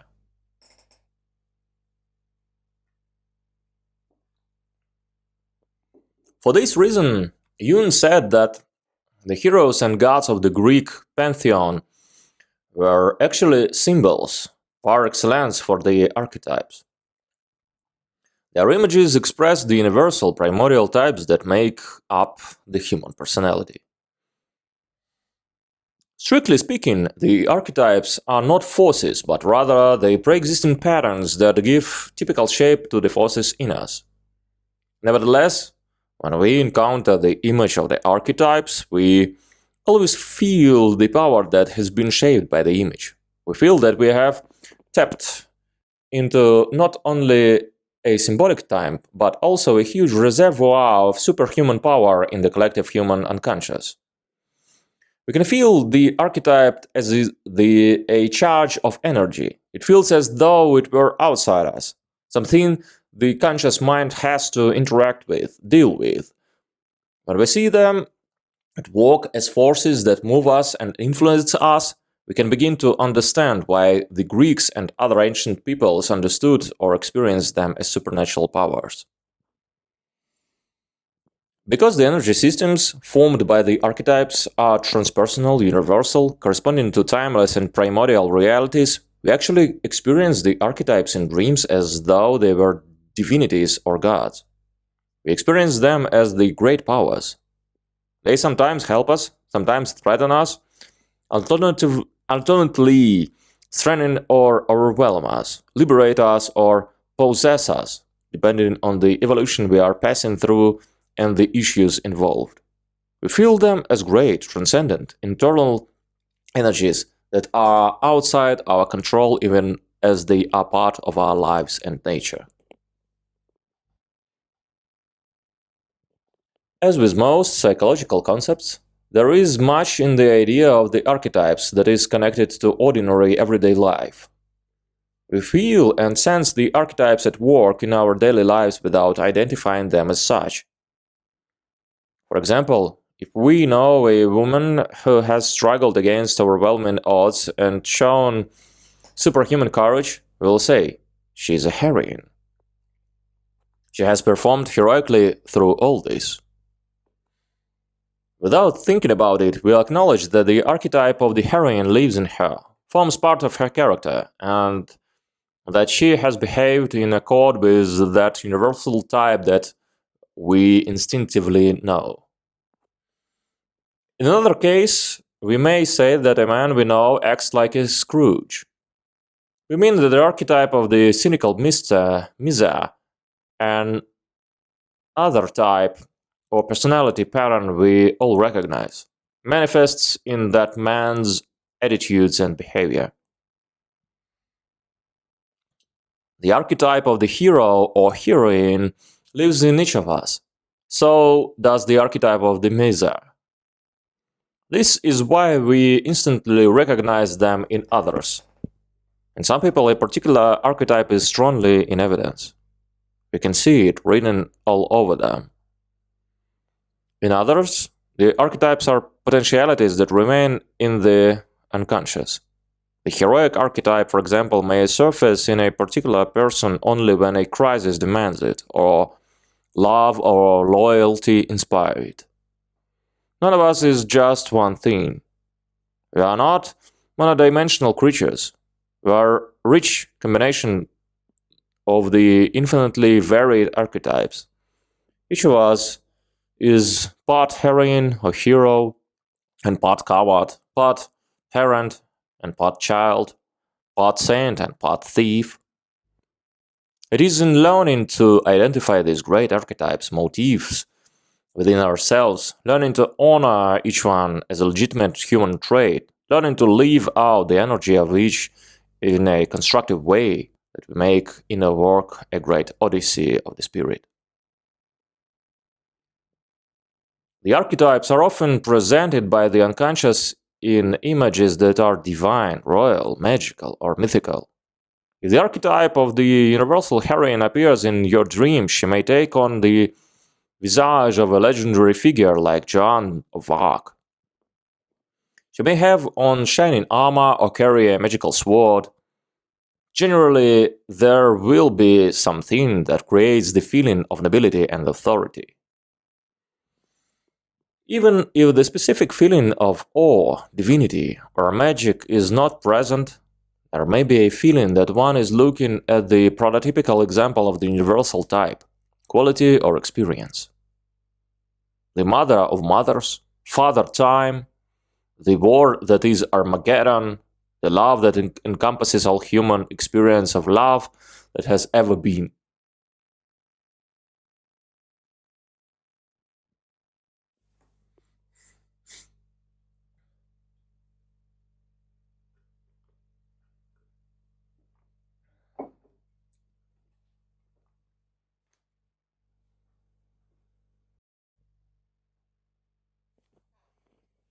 Conflict and unification. Credo in unum. Because inner work is a dialogue between conscious and unconscious elements, it always raises the specter of conflict. Inner conflict over values, urges, beliefs, ways of life, morals, loyalties. The conflicts, of course, are there in any case, regardless of whether we face up to them. But our dream work forces us to look at them. An active imagination, perhaps, more than any other form of inner work, brings the conflicts to the surface and gets them out in the open. How can we stand to bring them into the open? Most people can't face inner conflicts at all. They impose a kind of artificial unity on life by clinging to the prejudices of their ego and repressing the voices of the unconscious. If there are other parts of ourselves who have different values or different needs, most of us would rather not hear about it. We have already talked about the pluralism of our inner structure. We know that although we seem to be individuals, we are actually plural beings. Each of us has a great multitude of distinct personalities coexisting within one body, sharing one psyche. We also know that the human mind experiences the world as a duality. We divide the world and our own selves into darkness and light, good and bad. And we stand eternally in judgment, siding first with one side, then with the other, but rarely undertaking the terrible task of integrating all this in a whole. It is perhaps this human tendency to see everything as good or bad that creates the greatest obstacle to accepting and utilizing our varied inner personalities. We don't realize that our categories of good and bad are usually arbitrary and subjective. We derive most of these standards from family, culture, and childhood conditioning without questioning them. We have the courage to look with open minds at some of the instincts and energy systems within that we have been so ashamed of. We almost always find that they can also be positive strengths, and that they are merely normal parts of a total human character. And with all our inner contents, they need to be acknowledged, honored, and lived on an appropriate and constructive level. It takes courage to go to the bad side of ourselves, to acknowledge it as a part of ourselves, to consider that it could have a constructive role to play in our lives. It takes courage to look directly at the fragmentation of our desires and urges. One side seems to argue yes, while another side vehemently says no. One side of my psyche argues for relatedness, rootedness, and stability.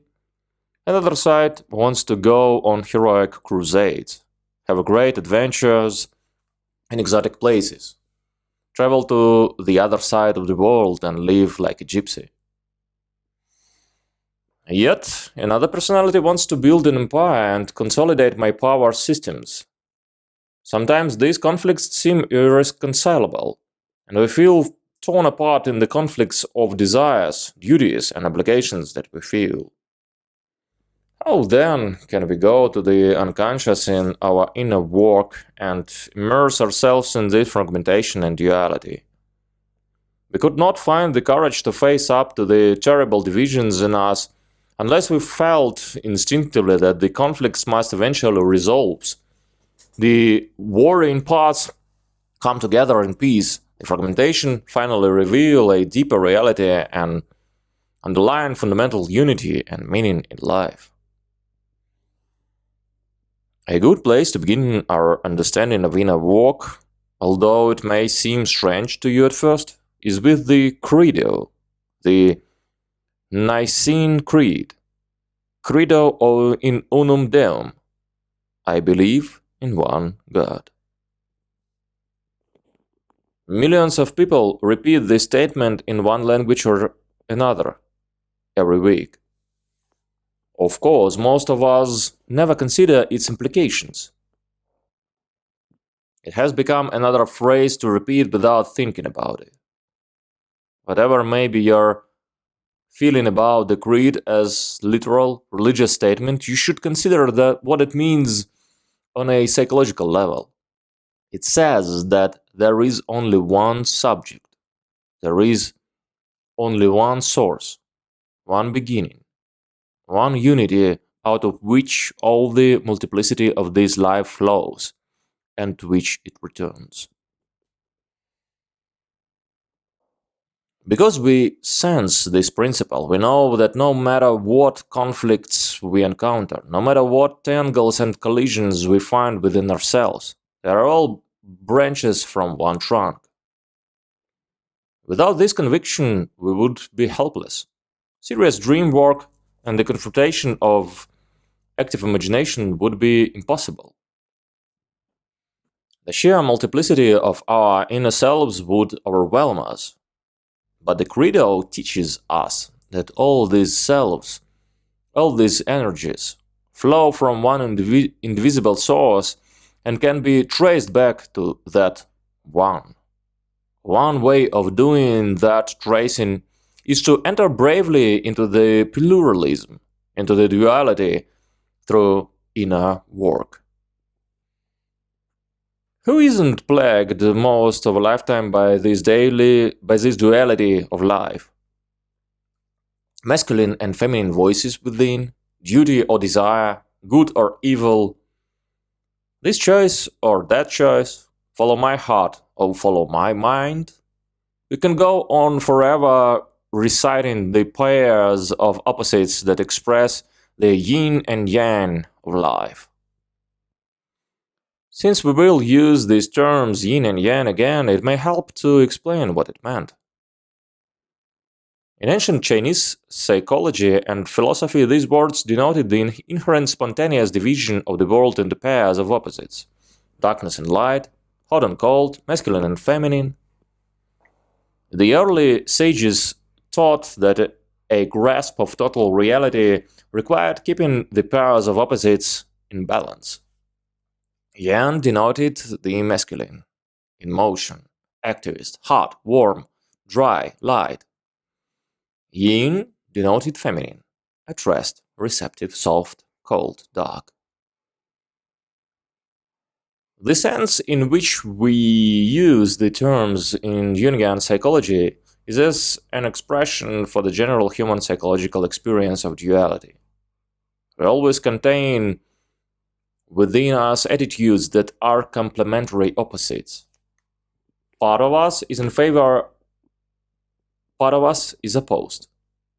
Part of us wants to move ahead. Part of us wants to be quiet and see how things go. One attitude comes from the feminine side, another from the masculine. Wisdom, according to the ancient sages, comes from letting the yin side predominate when its time comes and functioning from the yang side when its turn comes. Regardless of the subject, balance comes only when both sides are given their due.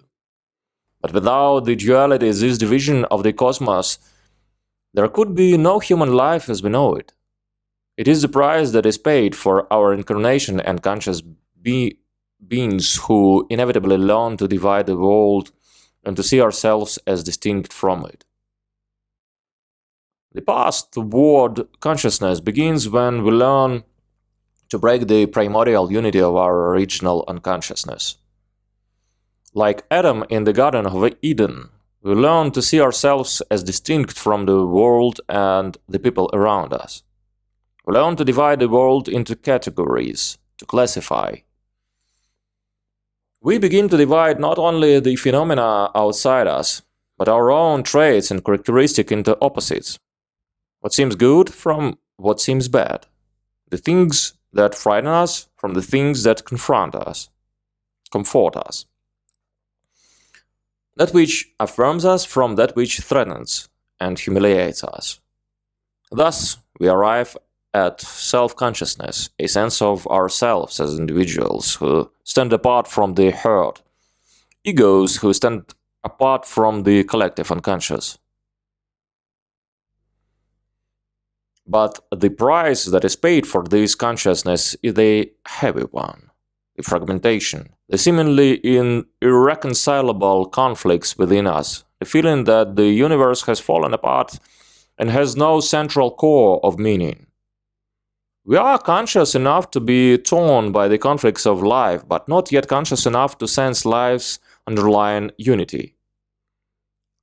Yet it is by this path that nature becomes aware of its own existence, by giving birth to its one witness, human consciousness. But why on earth, you may ask, should it be necessary for man to achieve, by hook or crook, a higher level of consciousness? This is truly a crucial question, and I do not find the answer easy. Instead of a real answer, I can only make a confession of faith. I believe that after thousands and millions of years, someone has to realize that this wonderful world of mountains and oceans, suns and moons, galaxies and nebulae, plants and animals exists. From a low hill in the plains of East Africa, I once watched the vast herds of wild animals grazing in soundless stillness, as they had done from time immemorial, touched only by the breath of a primeval world. I felt then as if I were the first man, the first creature to know that all this is. The entire world around me was still in a primeval state. I did not know that it was. And then, in that one moment in which I came to know, the world sprang into being. Without that moment, it would never have been. Well, nature seeks this goal and finds it fulfilled in man. Every advance, even the smallest. Alone, this path of conscious realization adds that much to the world. Carl Jung, Collected Works, Volume 9 and Volume 1. Volume 9, Part 1, Paragraph 177.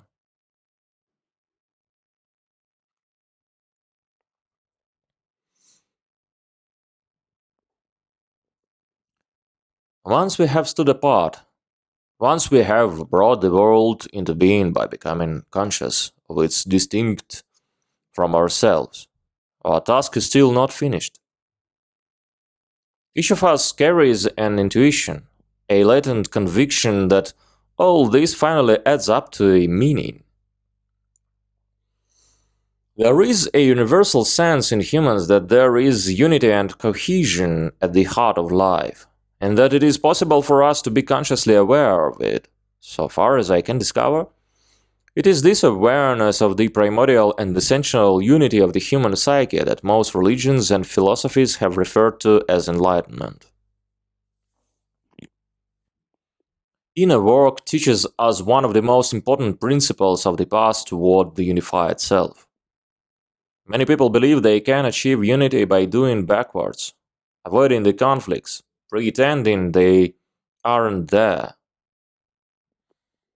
Inner work as a practical experience shows us that we can embrace the conflict, embrace the duality, bravely place ourselves in the very midst of the warring voices, and find our way through them to the unity that they ultimately express.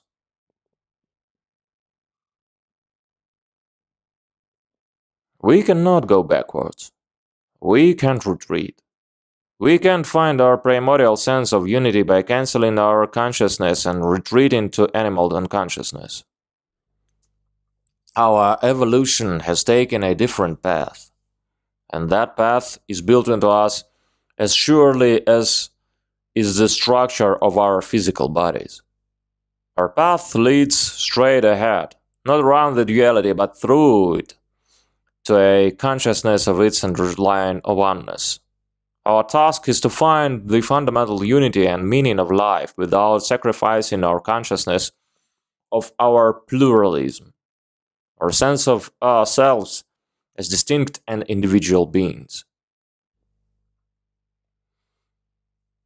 It is because the cosmos gets divided into heaven and earth, and because heaven and earth are in dialogue, that the universe has produced a Christ, a Buddha, a Muhammad, and the prophets.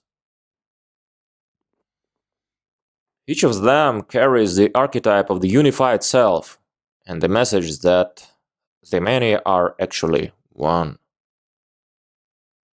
It is because of the conflicts in our own personal lives and our willingness to face them and convert them into a constructive dialogue that we grow towards consciousness. It is our lot that we are honest to live in duality and paradox. The dialogue of those paradoxical elements is the stuff of life. Surprisingly, it is also the surest path towards unity. Our dreams are its stage, its workshop and battleground. An active imagination is its superb language.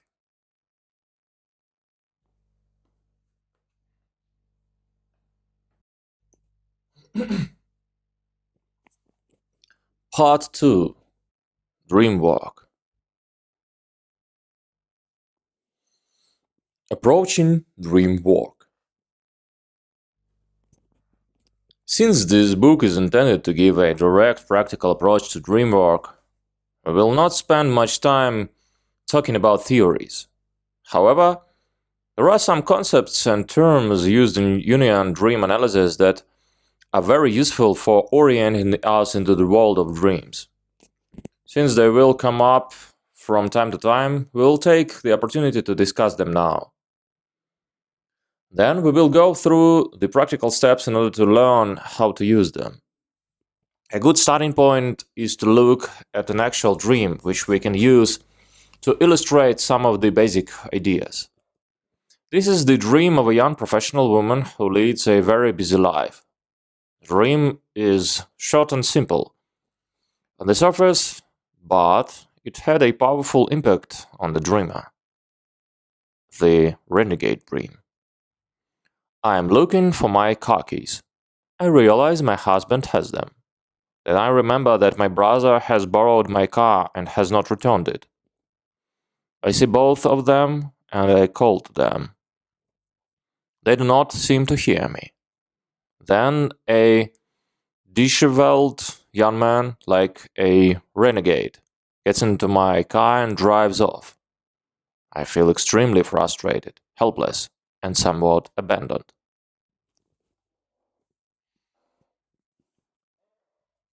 For her work on this dream, the dreamer began with two basic principles. First, the basic function of dreams is to express the unconscious. She realized, therefore, that the dream was expressing something that existed within her as at the unconscious level. Second, she knew that the images in the dream should not be taken literally, but as symbols and parts of herself and dynamics within her inner life. She did both dream work and active imagination with the characters in her dream. This was the basic interpretation that resulted.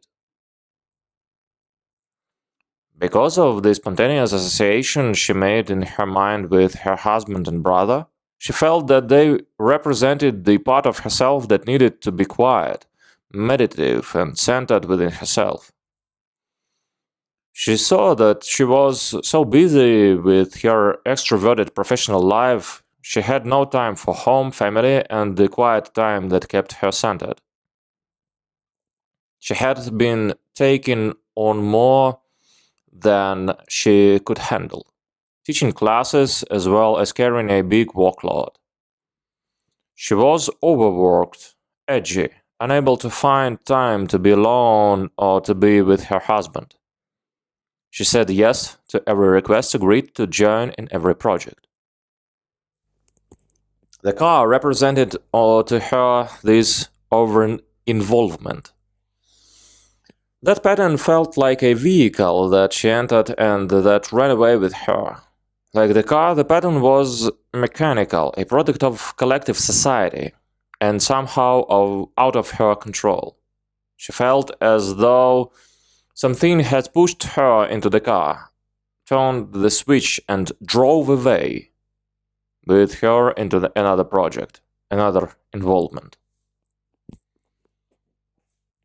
She associated the other masculine figure, the renegade, who drove the car away, with the part of herself that always wanted to be in high gear, that was saying yes to everything, that loved to turn on the ignition and charge off in the collective circles.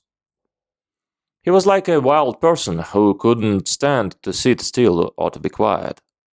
The dreamer felt split between the side of life represented by her husband and brother and the side represented by the renegade. In response to this dream, she made some drastic changes in her schedule. She cut down her involvements in the world outside, gave herself more time to be with her family, be quiet, and do inner work. There was an immediate sense of relief as her energy was focused on the aspects of life that were more important to her. This dream illustrates several basic principles that will help us. First, an important point. Even a short, seemingly insignificant dream tries to tell us something that we need to know. Dreams never waste our time. If we take the trouble to listen to the little dreams, we find that they carry important messages. Who are these characters who populate our dreams? What is it in our inner structure that is represented by figures like the husband, the brother, the renegade? For this woman, we have seen that the husband's image represented something distinct from her literal physical husband. Something within her own inner being. In this dream, his image represented a life principle at work within her. A set of values, an inner sense of what way of life was most true to her essential character. The multiplicity of dream figures reflects the plurality and multidimensional structure of the inner self. We are all made up of many personalities or inner persons, coexisting within one mind and one body. We think of ourselves as one individual, with one single viewpoint on life. But actually, if we pay attention, we have to admit that it feels as though there were several people living somewhere deep inside, each pulling in a different direction. Dreams show us in symbolic form all the different personalities that interact within us and make up our total self. In the Renegade Dream, the dreamer found several aspects of herself represented by the images of husband, brother, and renegade. One part of her wants to stay at home, tend the garden, meditate, and enjoy her family. One part wants to do good work in her profession. Another part of her wants to go out and save the world, change off with the renegade into endless crusades and good works. The renegade part of her, in fact, seems to be a slightly disheveled manifestation of the archetypal hero living within her. By showing her all this, the dream makes it clear she must find a balance among all the opposing urges and values. Jung observed that each of our psychological components is a distinct center of consciousness. We can think of them as structures within us ourselves that make up our total psyche. We can see them as independent energy systems that combine in us, for they are autonomous. Each has its own consciousness, its own values, desires, and points of view. Each leads us in a different direction. Each has a different strength or quality to contribute to our lives, and each has its own role in our total character. This is why they often feel as though they were independent people living on the inside. It is appropriate that they are symbolized as persons in our dreams. Often, when we think that we are trying to make a decision based on facts or logic, we are actually caught in a battle between terrible forces inside us. Since it is mostly unconscious and we don't know who fights for what, we can't make peace. We don't know which side to take. We feel ourselves hopelessly split between opposing forces. Here is a woman in a novel by a contemporary writer divided within as she faces her seducer. Then we can travel together, he explained, as if this were the solution both of them had been working towards. She said nothing at all. Inside her, it was as if each component of her nature had gone to war against the other. The child fought the mother, the tot fought the nun, and so on. Leclerc, Little Drummer Girl, page 78.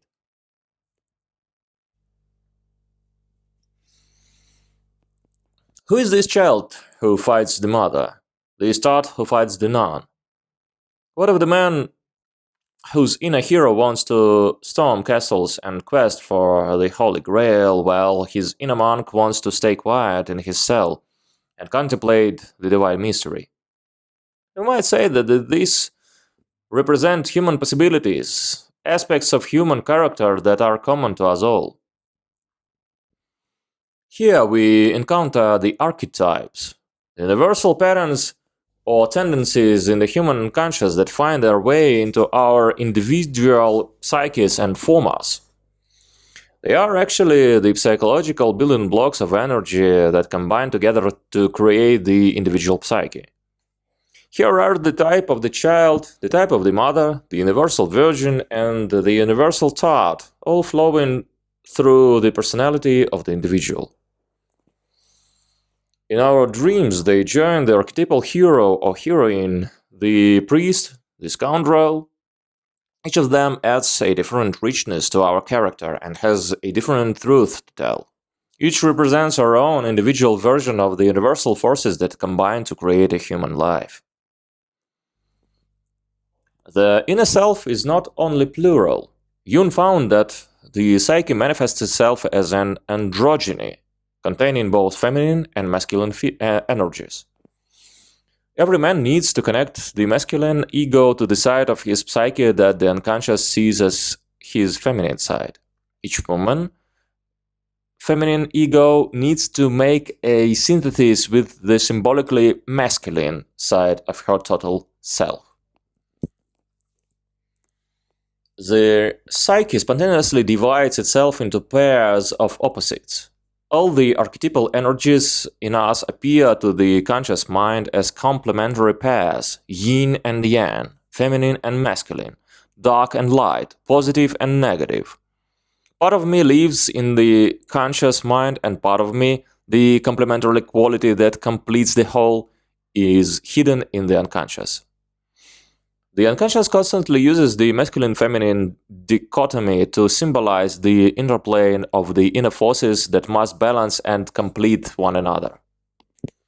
They may appear as hostile opposites, deadly enemies, yet they are destined to make a synthesis, for they are two facets of one stream of energy. Figures of the opposite sex often appear in dreams to symbolize the energy systems that are the farthest from the ego, farthest from the conscious mind, deep in the unconscious of the dreamer. It is impossible to predict for a particular woman or man what inner parts will be represented by an image of the opposite sex. It depends on the individual, but some common patterns are clear and useful to know. Men have been traditionally conditioned in our culture to identify with the thinking and organizing side of life, to be heroes and doers. The unconscious often chooses a feminine figure, therefore, to represent a man's emotional nature, his capacity to feeling, appreciating beauty, developing values, and relating through love.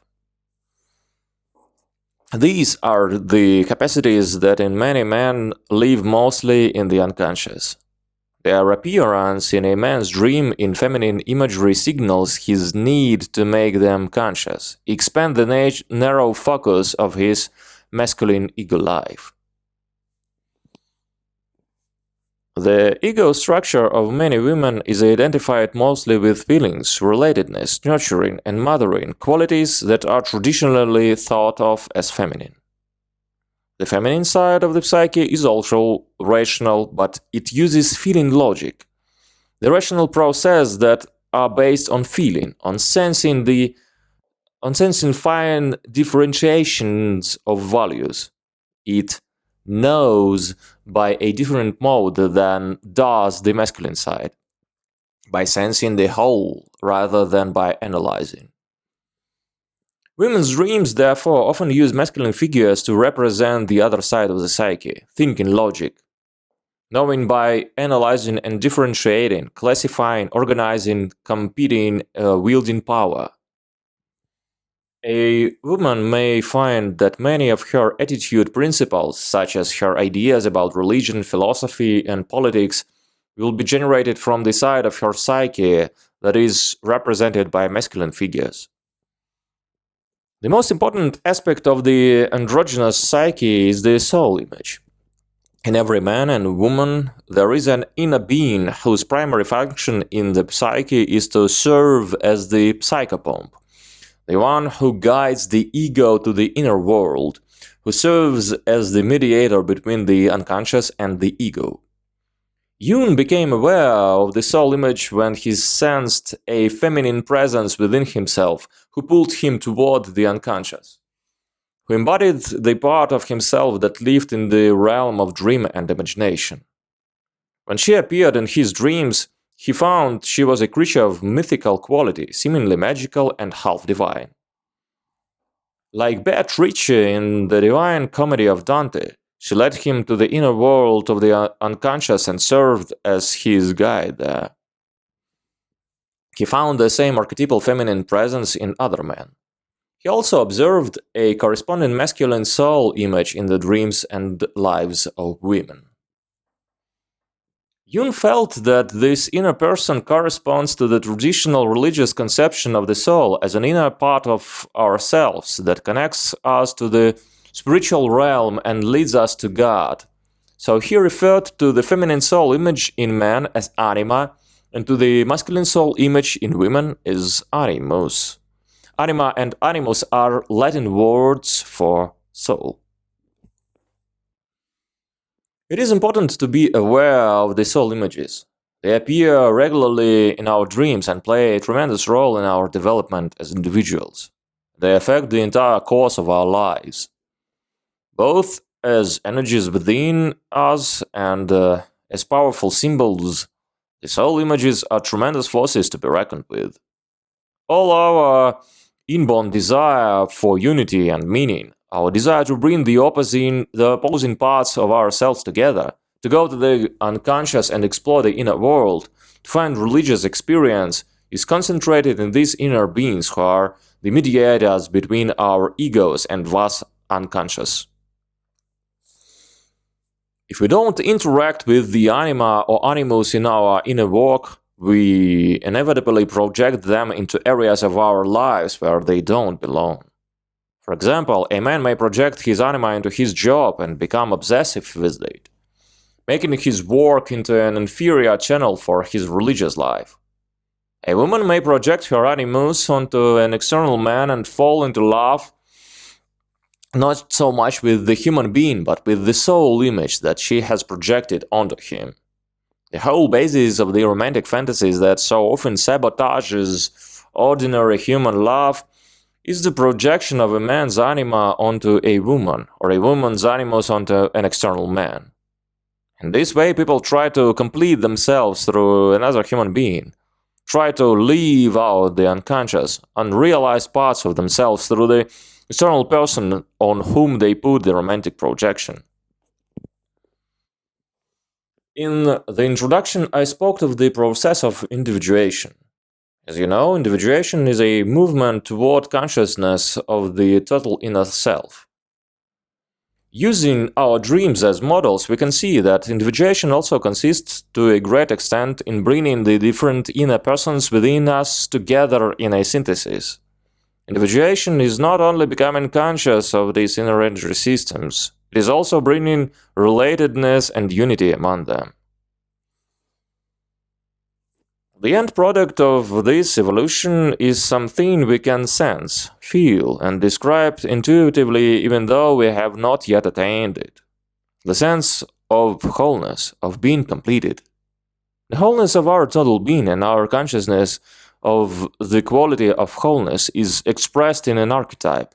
Jung called this archetype the self.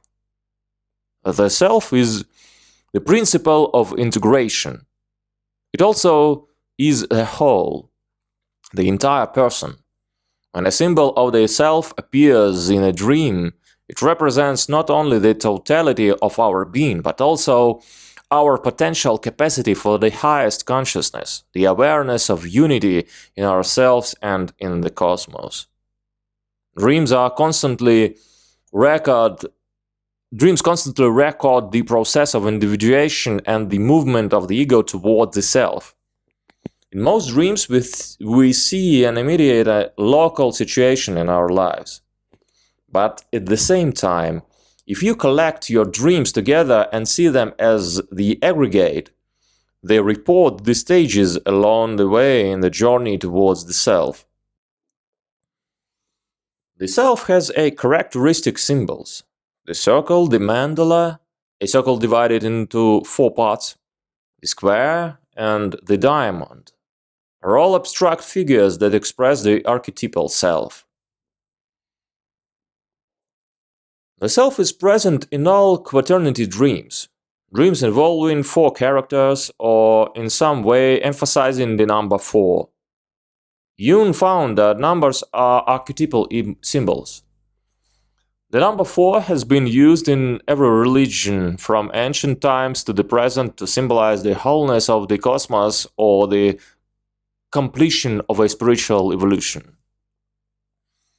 Another characteristic symbol of the self is the divine or royal couple. The conjunction of the polarities of masculine and feminine, like the conjunction of the dragons yin and yang, symbolizes the highest synthesis of the self. There is yet one other basic energy system in the unconscious that appears regularly in our dreams and is useful to know about. Jung called this inner being the shadow. In every person there is a part of the unconscious that is very close to the ego and usually appears as the same gender as the dreamer. The shadow is a kind of alter ego, split off from the conscious ego mind and sentenced to live in the unconscious. Usually the shadow contains qualities and traits, both negative and positive, that are a natural part of the ego personality. But the ego, for one reason or another, has either failed to assimilate these qualities or has repressed them outright. Sometimes the qualities in the shadow seem embarrassing or primitive to the ego. One doesn't want to admit that they belong to one. Sometimes the shadow has tremendous positive strength that the ego won't claim because it would mean either too much responsibility or a shattering alteration of one's puny self-image. How the shadow appears in a dream depends on the ego's attitude. For example, a man's attitude is friendly toward his inner shadow, and he is willing to grow and change. The shadow will often appear as a helpful friend, a buddy, a tribal brother who helps him in his adventures, backs him up, and teaches him skills. If he is trying to repress his shadow, it will usually appear as a hateful enemy, a brute or monster who attacks him in his dreams. The same principle applies to a woman. Depending on her relationship to her shadow, she may appear as a loving sister or as a frightful witch. These are some of the basic concepts and models in Jungian dreamwork that most people find useful when first approaching dreams. They will become more clear as we work with sample dreams and learn the practical steps in chapters ahead.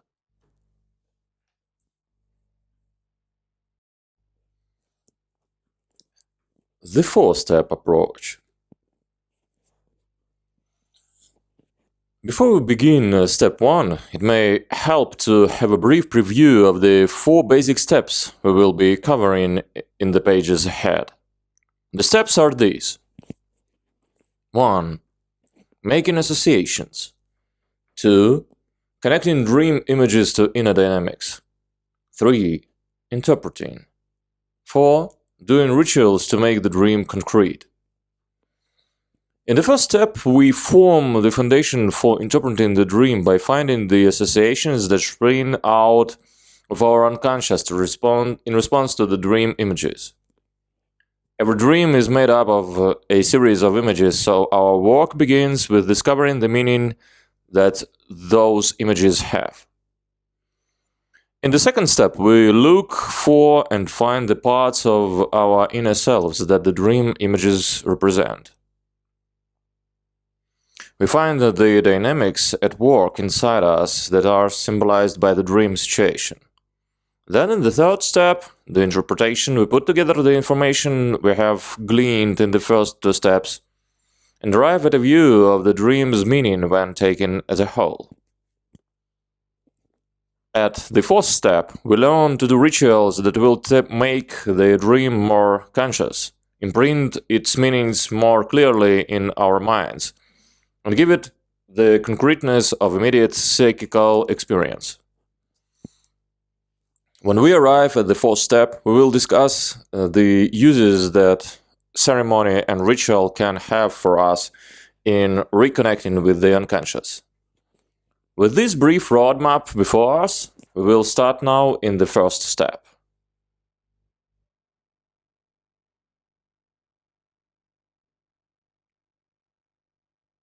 Step 1. Associations. For every symbol in a dream, the unconscious is ready to provide the associations that explain the symbol's meaning. The unconscious contains within itself the references for every symbol it generates.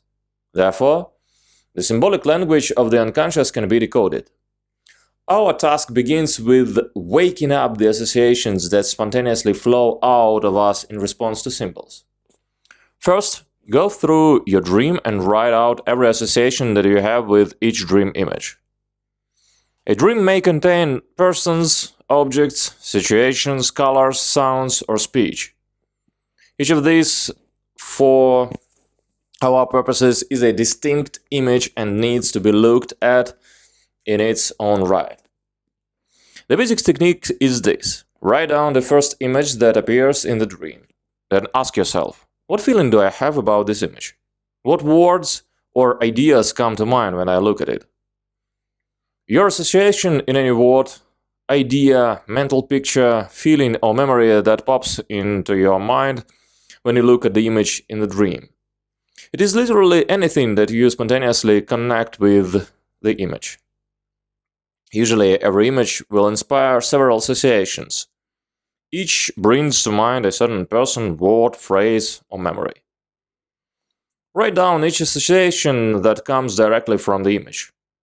Then go back to the image and see what other associations come to mind. Keep returning to the dream image and writing down each association that is produced in your mind. Only after you have written all the associations that you find in that one image should you go on to the next image and begin the same process. At first, this may feel like a lot of work, but after you do it a few times and discover the amazing power of this technique to key you into the meaning of your dream symbols, you will feel that it is well worth the effort. You will also begin to see why symbols have such power over human beings. Symbols connect us spontaneously to the deep parts of ourselves that we have longed to touch. At this point, you should try to decide which association is the so-called right one. Often the first connection that comes up, the one that seems so obvious, is not the one that will work best for you later on in the process. The unconscious doesn't follow the pathways of ego logic. An association that feels silly, off the wall, irrational, may turn out to be the one that makes the most sense after you walk a while. Sometimes all the associations turn out to be relevant to your dream, although they seem contradictory at first. So don't try to choose among them at this point, just write them down.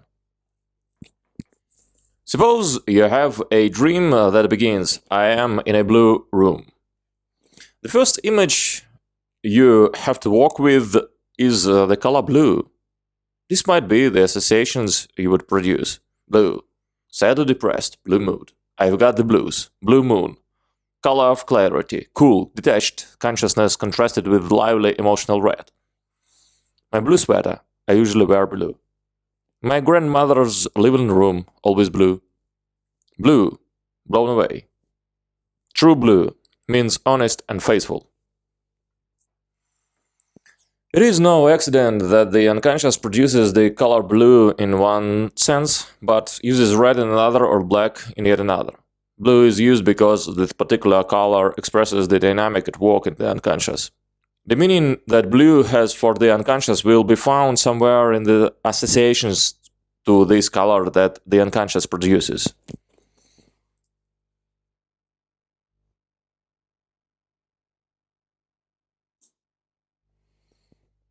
Depending on the dreamer, on who the dreamer is, the color could represent clarity and detached contemplation. This use of the symbol might, when interpreted in step 3, turn out to mean that a person who is completely controlled by feelings needs to be a little more cool or clear. For another person, the color blue could turn out to be a comment that things are too cool, too abstract, without enough reblooded human energy or Dionysian feeling. For one person, the blue room could represent a depressed feeling. The dream here would refer to the colloquial expression, I feel blue, or I've got the blues. Your own association could be to your general reaction to that color. I feel quiet and peaceful when there are blue things around me. It does not matter how far-fetched the association seems to you. This is the stage of dream work in which you simply gather information from the unconscious. You are, in effect, asking the unconscious, what are the meanings that you associate with your own symbol? Many different reactions will come out of each person. The purpose is to find out what your own unique associations are, not what someone else tells you they ought to be, according to some book or some theory of psychology. So don't be embarrassed by your associations. Don't censor them. Don't try to make them sound more elegant or proper. Just take them as they come.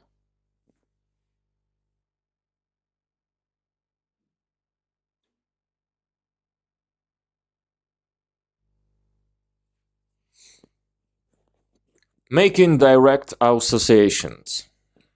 Each time you make a connection, be sure to return to the original dream image. Make a new association from the original image. Always go back to the dream image and start over again from there. Don't make chain associations. Chain associations are when we make connections with the associations rather than with the original dream image. This is also called free association.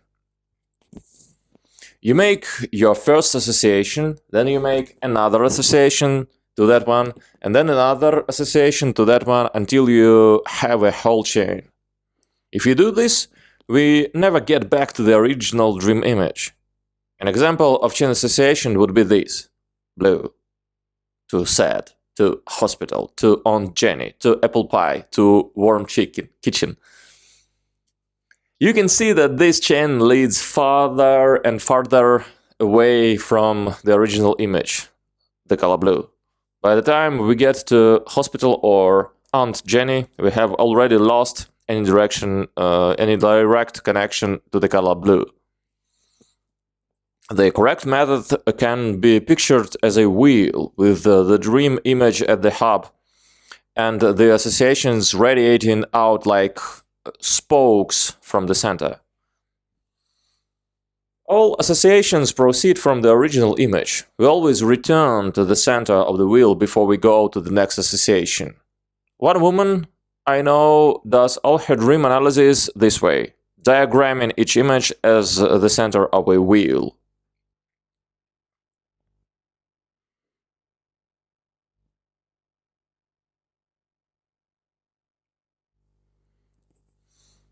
Being sensitive to colloquialisms. Many of the associations that come up spontaneously are colloquialisms. The unconscious often uses symbols that bring up colloquial phrases like "I've got the blues." This is because our colloquial expressions come out of olden times when our language was richer in concrete imagery and closer to archetypes. They come out of the simple, down-to-earth, everyday life. Therefore, they are excellent language for the unconscious. A common example is the dream motif of flying. If you find yourself flying in a dream, it can bring to mind a wealth of colloquial expressions. I'm flying high, my head in the clouds. I should be more down to earth. These colorful phrases all express a condition that we all call inflation. The ego gets inflated when we are caught up in a power system, when we are lost in an ideal or abstraction at the expense of ordinary humanness.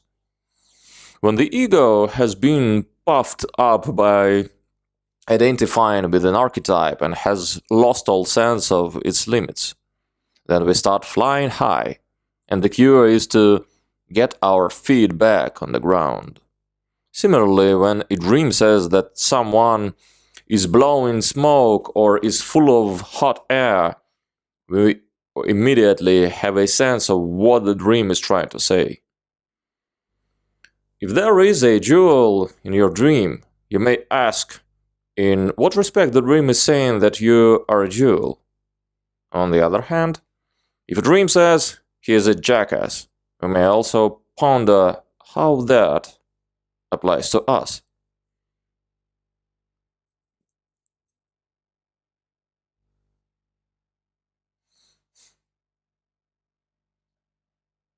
Using the "it clicks" method. This leads us to the question of how we are to choose one of these associations. Which one is going to lead me to a correct interpretation? Jung had an answer that sounds deceptively simple. He said that one of the associations will click. As you go through your associations, one of them will generate a lot of energy in you. You will see how it fits together with other symbols in the dream. Or you may feel a spot touched in you where you are wounded and confused. You may find that this association makes you see something in yourself that you had never looked at before. In that moment, you will get a rush of conviction from somewhere deep inside. It fits. It clicks. Although this method sounds too simple, it is reliable.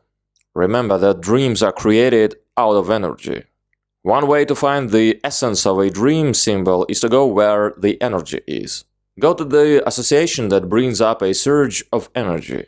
Every symbol is calculated to rouse us, to wake us up. It is organically tied to energy systems deep in the substrata of the unconscious. When you make a connection that is very close to the energy source, sparks fly. It is as though you had touched a live wire. You feel intuitively that you have tapped into the energy behind your dream. The association clicks. Sometimes it is not clear at first which association is most accurate or more useful for understanding your dream. In that case, it is better to leave it alone for a while and go on to the next symbol. Don't lock yourself into the meaning for the symbol. Keep an open mind until you begin to tie the whole dream together. Let your understanding of the symbols grow naturally in you, without forcing, without jumping to conclusions. Dreamwork illustration. The monastery.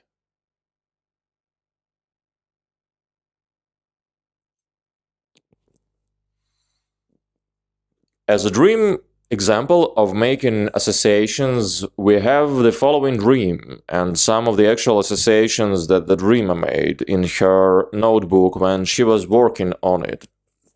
Because we have limited time and space, I will transcribe only a few of the images from her dream with some of their associations. The woman who had this dream comes from an Italian Catholic family. She grew into adulthood and she found herself rebelling against her Latin background and her childhood religion. She became involved in Zen Buddhist philosophy and meditation. This dream signaled a return to her cultural and religious roots, yet a graduation out of her childhood version of them. It showed her that she could make a synthesis of East and West within her own self that was true to her own character. Dream. I am in a monastic cloister, in a room or cell attached to the chapel. I am separated from the people and the rest of the chapel by a grille. Mass begins. I participate alone in my cell. I sit with crossed legs, zazen style, but holding my rosary. I hear the murmurs of the responses through the grille. The voices are tranquil. I close my eyes and I too receive communion. Although no one and nothing physical enters my cell, the Mass finishes. I become aware of flowers blooming at the side of my chamber. I feel a deep serenity. Step 1. My associations. Monastery. Religious life. Formal religious life. Community. My childhood religion. Contemplation. Sacrifice. Medieval cloisters in Italy and Spain. Separation from the world. Zen monastery I almost joined. Associations to room or cell. Container. Womb. The basic component of life forms. Protection. Separation from the collective. Individuation. The path that must be traveled alone, outside of any collective identity or comfort. Association to Mass. And Mass equals collective form of religious experience. Group worship through intermediary priest. Religious form of my particular collective. Form I left to individuate. One step removed equals need to participate in religious experiences yet not be identified with collective, outer form of the inner experience.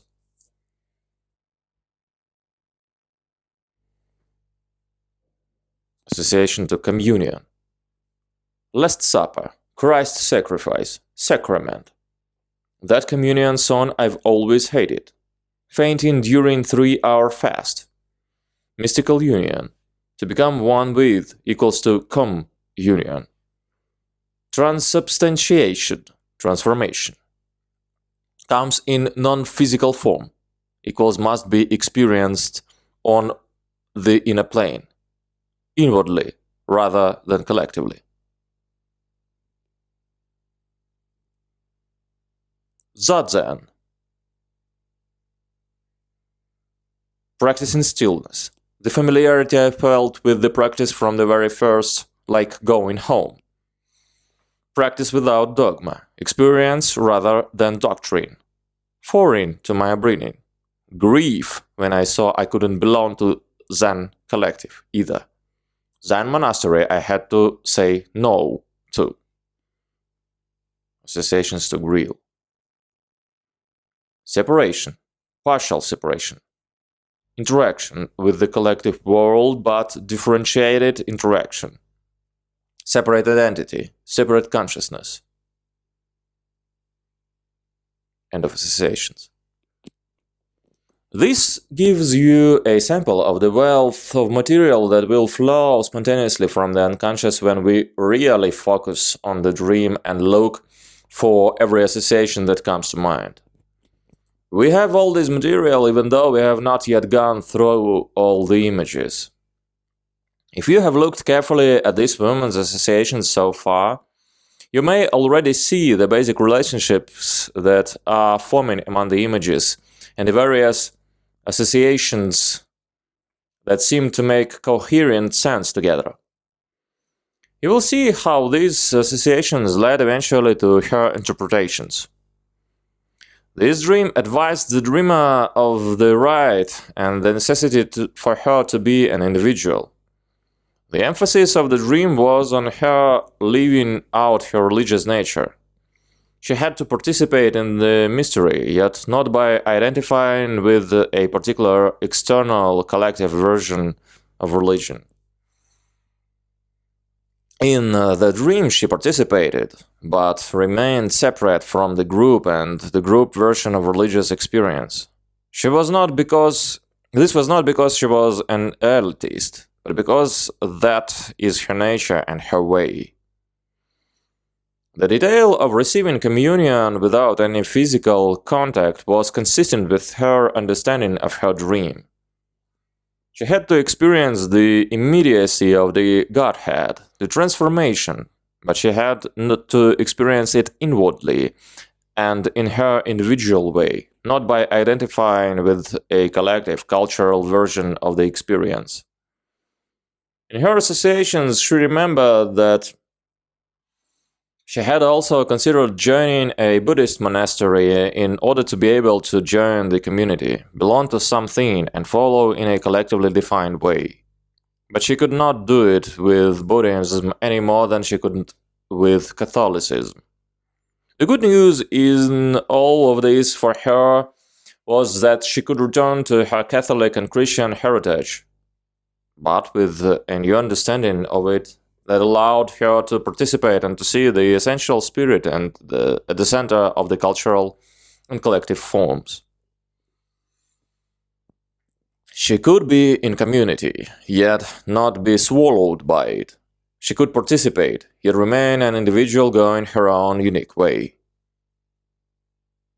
The flowers that bloom in her cell at the end of the Mass she found to be a symbol of a new life and new consciousness resulting from the synthesis that she had made in the dream between her childhood religion and her adult experience of the spirit. More accurately speaking, the flowers express the synthesis itself. Such a symbol points to that archetype, the self, that transcends the opposites by revealing the central reality behind them and thereby unites them. Flowers are not only symbols of the feminine, but also the unified self. In Christianity, the rose that represents Christ. In Eastern religions, the thousand-petaled lotus that portrays the One. But this dreamer's way, which is the path of stillness, she brought the flower of the self into bloom in her life. She found the universal kernel of spirit that is at the center of both her Christian roots and her Zen experience. That transcends both and is not identified with the outer form of either.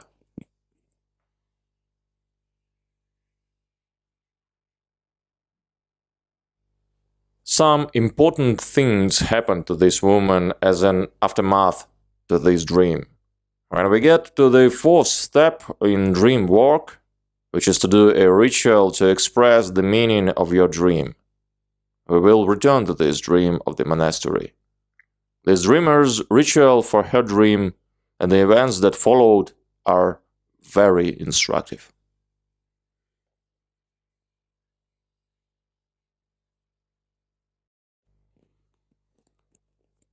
Using archetypal amplification. There is another way of finding associations to dream images: archetypal amplification. It is basically a process of gathering information about the archetypes that appear in our dreams by going to sources such as myth, fairy tales, and ancient religious traditions.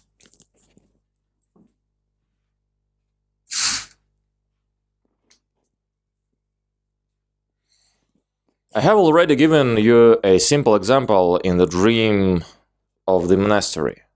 I spontaneously associated the flowers that appeared in this woman's room with their role in Christianity, Buddhism, and other religions as symbols of the archetypal self. That, in turn, keyed us into the other information that we already know about the self. That is the transcendent function that combines the opposites, that draws the fragments of our totality into a unity. And all of this, of course, added greatly to our sense of the meaning and power of the dream. Jung became aware of the archetype by observing that the same primordial symbols appear equally in ancient myths and religions and in the dreams of modern people. He was startled to find that images appear in people's dreams that refer to some very ancient symbol, perhaps from a completely different culture that could not have been known to the conscious mind of the dreamer. From these experiences, he began to see that our dreams draw on universal, primordial sources that are deep in the collective unconscious of all humankind. We can often see more clearly how the symbols in our dreams are tied to those universal streams of energy when we encounter the symbols as Jung did in myth, religion, and other ancient sources. It becomes possible to go to a myth where the archetype appears and find the collective associations that the human race as a whole has to that archetype. We can read in the myth all the qualities in us that are contained in the archetype and that are associated with its symbols. Jung has demonstrated that myths and fairy tales are symbolic manifestations of the unconscious, just as dreams are. In a sense, they are the collective dreams of the human race. They reflect the collective unconscious of a tribe, a people, or a culture, rather than the local personal unconscious of one individual. Therefore, they are rich sources of information on the archetypes. They go back to the pre-conscious era, when the human race was closer to its archetypal roots. We may also look to esoteric philosophical traditions such as the medieval alchemy and ancient astrology as sources of information regarding the archetypes. The archetype that appears in your dream is a universal quality. a stream of energy that finds its way into every human being. As the archetype is universal, so it is its imagery. Each archetype tends to express itself with its own characteristic symbolism. The image of the wise old man, for example, is ubiquitous throughout all cultures and races. His image varies from myth to myth, culture to culture, but once you learn to recognize him, we see him in the dreams of a Hindu as well as those of a Westerner. He may take the form of Saint Peter holding the key to heaven, as he did in one of Jung's dreams. He may appear as a personification of God the Father, as in the vision of Michelangelo on the ceiling of the Sistine Chapel. In the dream of Buddhist as Roshi, Master, or Bodhisattva, demigod. In a Hindu's dream as a guru or a Sanyasin, aesthetic holy man. There is a common quality that runs through the symbols of the wise man, a feeling of wisdom that transcends generations, agelessness in the sense of being outside the flow of time. Here we find him as he appears in a modern myth from the hand of J.R.R. Tolkien. Quote, "His hair was dark as the shadows of twilight, and upon it was set a circlet of silver. His eyes were grey as a clear evening, and in them was light like the light of stars. Venerable he seemed as a king crowned with many winters, and yet hale as tried warrior in the fullness of his strength." Tolkien, Fellowship of the Ring, page 299. Archetypal amplification begins with recognizing that archetypal presence has entered into one's dream. The dream that contains an archetype often has a mythical quality. Instead of scenes that seem like everyday world, the dream takes you to a place that feels ancient, from another time, or like a fairy tale. You find yourself in a legendary place like Baghdad, in the time of genies, magic carpets and magicians. Another sign is that things are bigger than life or smaller than life. Archetypes may also present themselves as otherworldly animals, talking lions, griffins, dragons, flying horses. Archetypal figures often have an aura of royalty and divinity. The ancient Greeks personified the archetypes as God who created the world by shaping the contours of fate, or as the heroes and heroines who were caught up in the forces that the gods set in motion.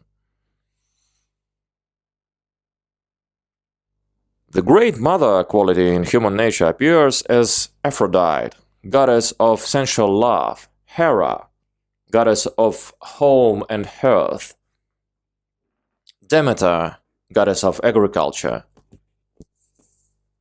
Turning to the Hindu world, we find the Great Mother personified as Kali, the durable goddess who both blesses and destroys, gives life and takes it back, in the eternal cycle of nature. These manifestations of great archetypes show up in the dreams of ordinary mortals. Each of us is a channel through which these archetypal forces must find their way into concrete existence. We incarnate the archetypes with our physical lives. Our individual lives are the containers in which they materialize on the face of the earth, the battlegrounds which they fight their eternal cosmic battles, the stages on which they perform the universal drama that becomes, in one particularized form, every human life. Once we recognize that a figure is an archetype, the next step is to go to the myths and other sources where the same archetype appears. The figure or events in your dream may spark a memory of a passage in the Bible or a great tale from the days of King Arthur. You go to that source and see what it tells you about this great archetype that has come to you in your dream. What are its characteristics? What is its role in human life? If it is the Great Mother, for example, you go to the myths of Greek goddesses who personify her, to the manifestations of Kali, to the varied epiphanies of the Holy Virgin. As you amplify the information on your dream figure, you continue what you have already done with your personal associations. Write down the associations that come to you from the mythical sources. If they elicit energy from inside you, if they make sense, try them out. See what they have to say about who you are and what forces are at work with you. Using personal associations. This is a good point at which to caution you against using so-called dream books and dictionaries of symbolism and substitutes for your own personal associations.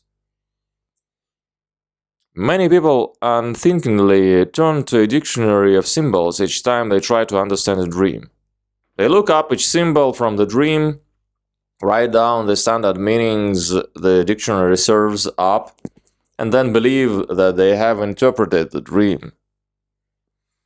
If you use this kind of approach, you will never get to the individual, special meaning that your dream has for you. These approaches are based on an erroneous assumption that every symbol has one standard collective meaning that is true for every dream and every person. If that were so, it would be very convenient indeed, but it isn't.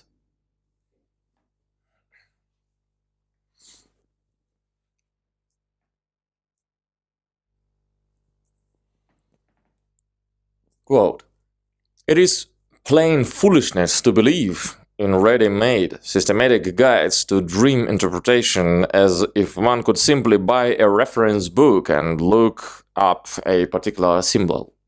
No dream symbol can be separated from the individual who dreams it.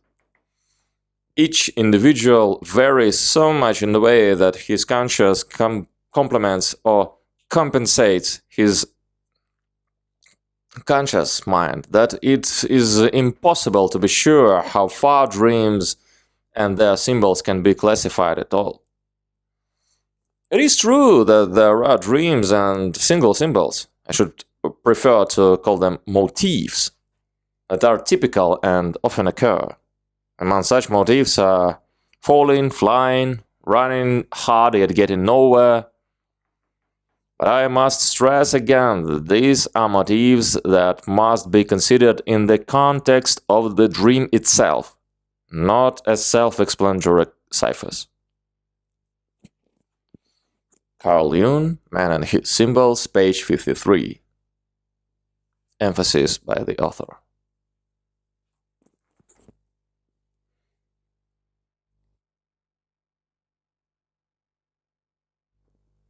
Every symbol in your dream has a special, individual connotation that belongs to you alone.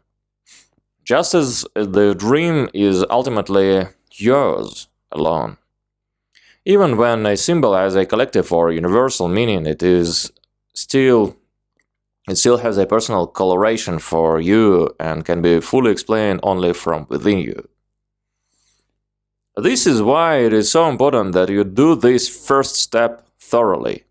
Find the associations that are yours, that come from your own unconscious. Don't accept standardized interpretations as a substitute. This advice is even more important when we get into archetypal amplification. People can get so over-involved with searching for mythic connections that they forget that they also have personal associations to the symbols. This is the point at which the temptation is so strong to turn to a dictionary of symbolism, find out what the myths say about the symbol, and stop there. If I don't find my personal connection to the archetype, then all this is pointless. The archetype is present in me, acting through me, living its life through mine.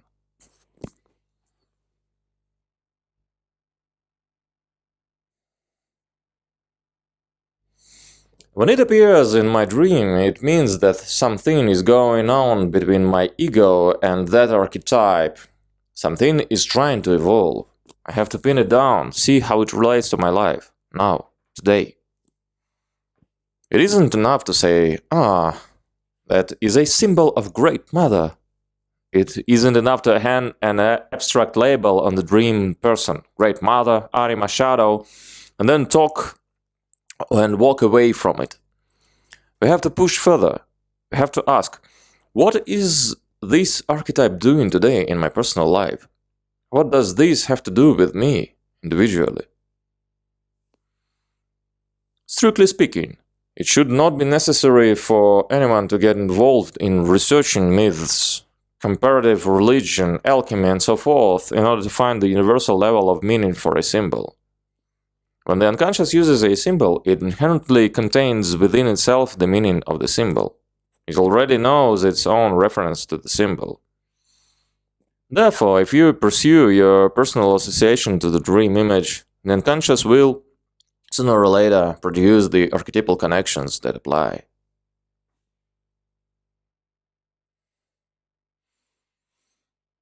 Nevertheless, it is a great aid to know what the symbol has meant to others, and how it has appeared in collective myths and folktales. This knowledge can shorten the process, and can also act as confirmation of the personal associations that spring spontaneously out of you.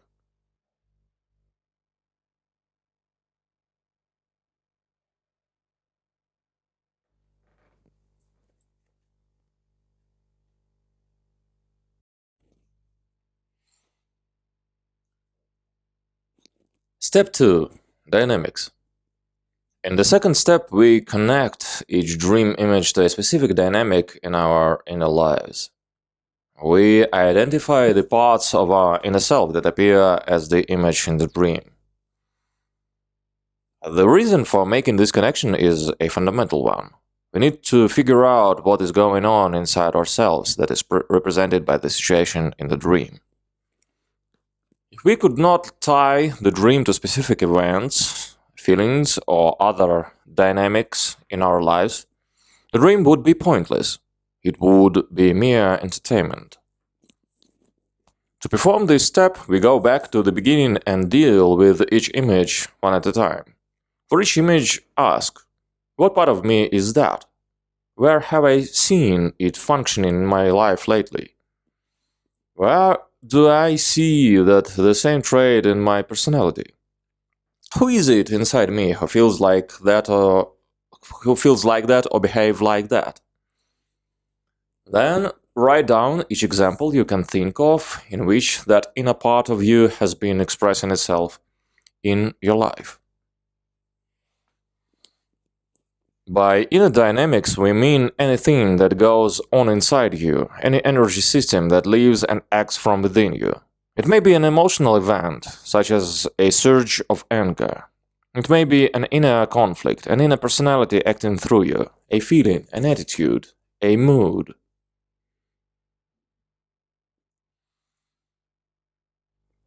Suppose we are working with this dream in which the word blue came up.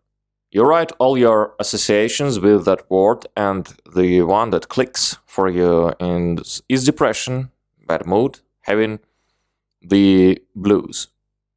Now, during the second step, you look for the blue quality inside you. Where is that blue quality in me? Where am I blue? Where have I been depressed? The answer may come to you, I've been depressed at my job. Questioning yourself in this way, you begin to see how this image relates to an actual part of you. Often we are unaware that depression has seized us.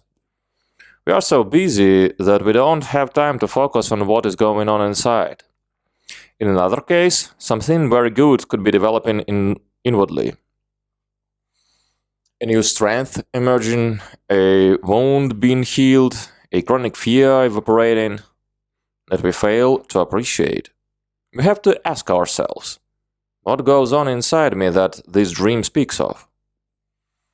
When we wake up to the paths that our inner lives are taking, you must find that specific inner event at the deepest level of our lives, and we need to find specific examples.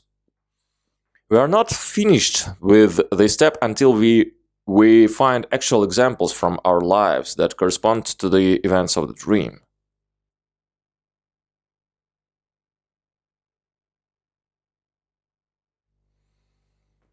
We also need to keep writing.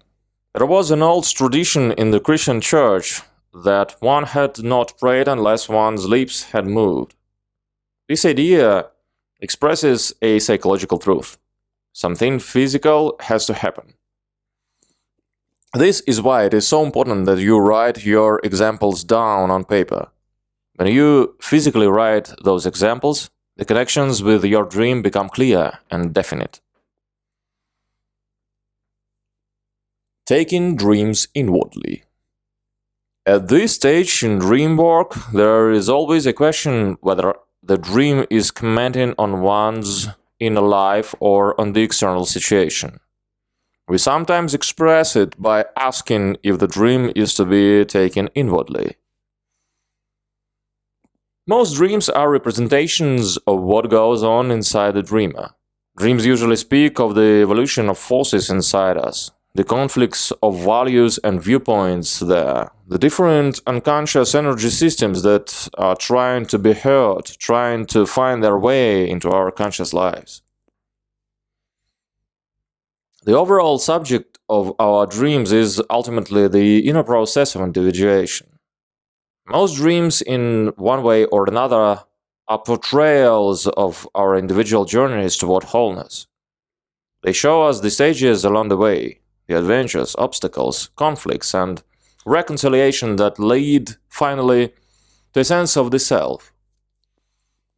Every dream, in some way, either shows our effort to integrate some unconscious part of ourselves into consciousness, or our resistance against the inner self. The ways we set up conflict with it rather than learn from it. This is the primary subject that our dreams are reporting on, and this is what we should look for in our dreams. At first, many people find it difficult to think of a complete inner world existing within us and paralleling the outer world.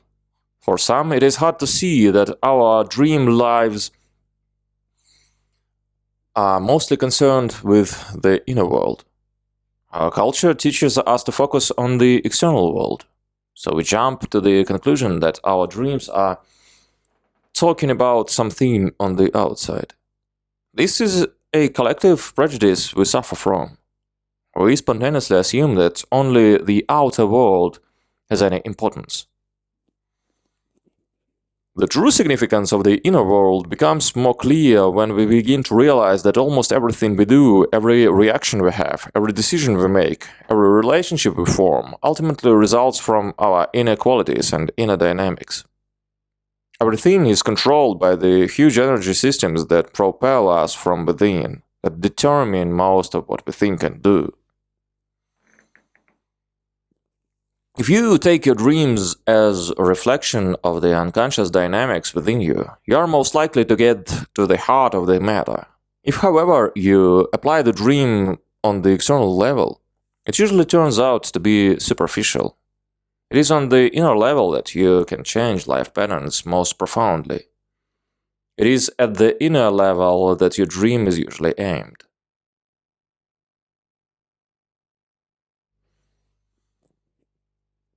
There are a few dreams. They appear once in a great while, that are directly at something outside the dreamer, and don't have anything to do directly with the dreamer's inner life. Sometimes People dream of great battles or disasters just before a war breaks out.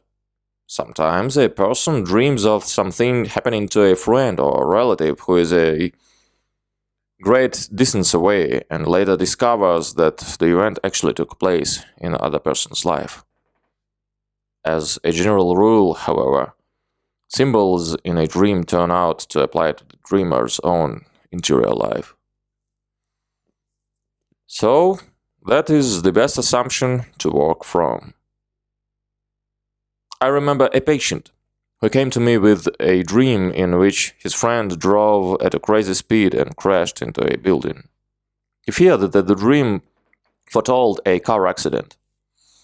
He wondered if he should warn his friend. I told him that it was most likely that the dream used the image of his friend to symbolize an inflation in his own life, a runaway compulsion of power trip, or enthusiasm that was about to get out of control. In the meantime, as a precaution, I advised him not to go riding with his fast-driving friend. As it turned out, our interpretation was correct. The dreamer got a new job, started feeling like a big man, lost his head and got into something of a power trip. Fortunately, since the dream had warned him of it, he spotted the ego inflation and brought it under control before it became too obnoxious. As for the friend who was shown crashing his car in a dream, he's still driving loud around like a madman.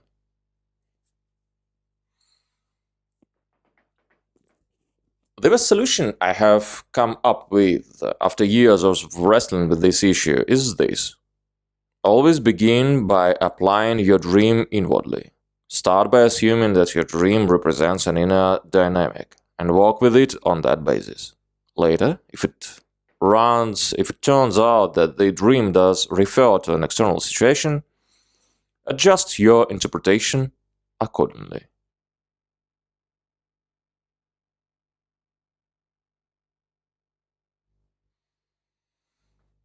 There are good reasons for taking this approach. The first being, as we have said, the simple fact that most dreams refer to something going on inside the dreamer. It makes more sense to start off with that assumption therefore, otherwise you are liable to miss the main import of your dream. Second, we have to compensate for our collective prejudice in favor of the external world. The only way we can do this is to force ourselves in a disciplined way to look for the inner meaning of the dream.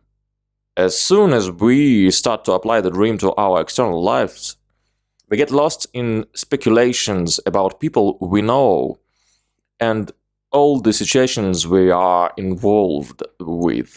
We never get back to exploring the real subject, the situation inside, that is, creating the situation outside. Even when our dreams make some direct comment on an external situation, you may assume that there is an inner dynamic involved. In some way, your relationship to that external person or situation is being affected by some fantasy that has seized you, some inner attitude that dominates you, some belief or ideal in your inner mind. It is fruitless to waste your time trying to understand an external situation unless you also identify the psychological patterns within you that affect it. And it is toward those patterns that your dreams usually point.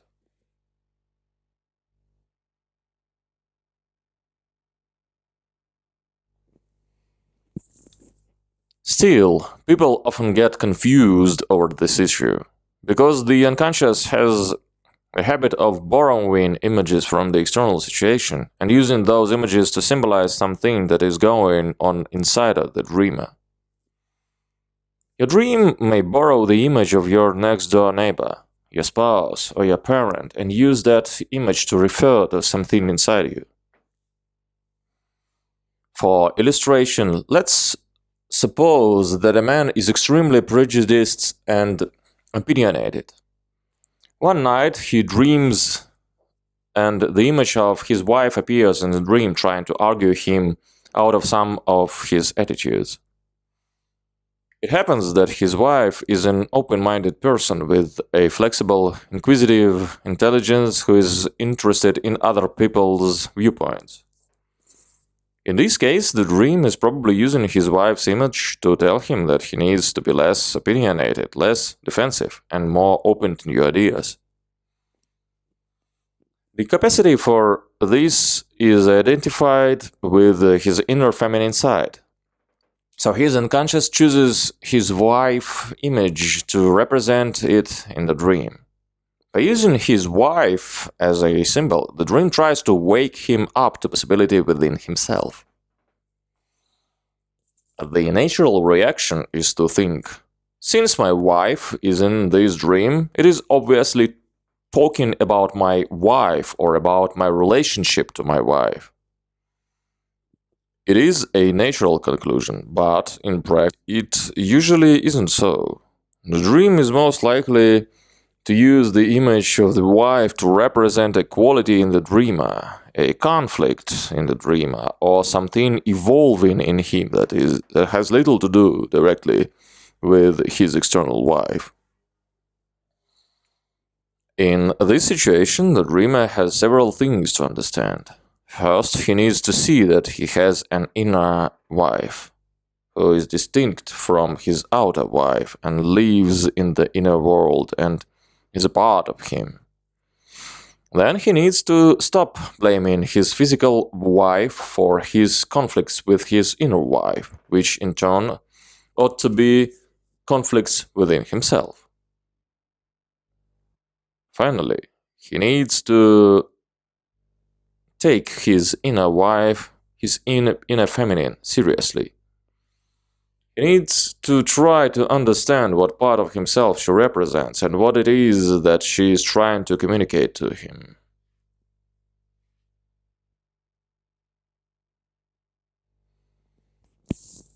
This is probably the single most important principle in dreamwork, the one that determines whether you will find the wisdom in your dreams.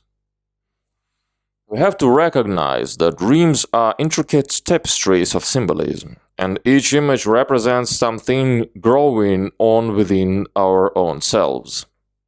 Sometimes the urge to take the image literally is overwhelming, especially if you are in conflict with the person who has appeared in your dream. We want to use the dream as an excuse to blame the external person or to congratulate ourselves on how right we are. But if we resist that temptation and instead look for the quality inside ourselves that the dream speaks of in symbols, we learn amazing things about ourselves that we could never otherwise have seen.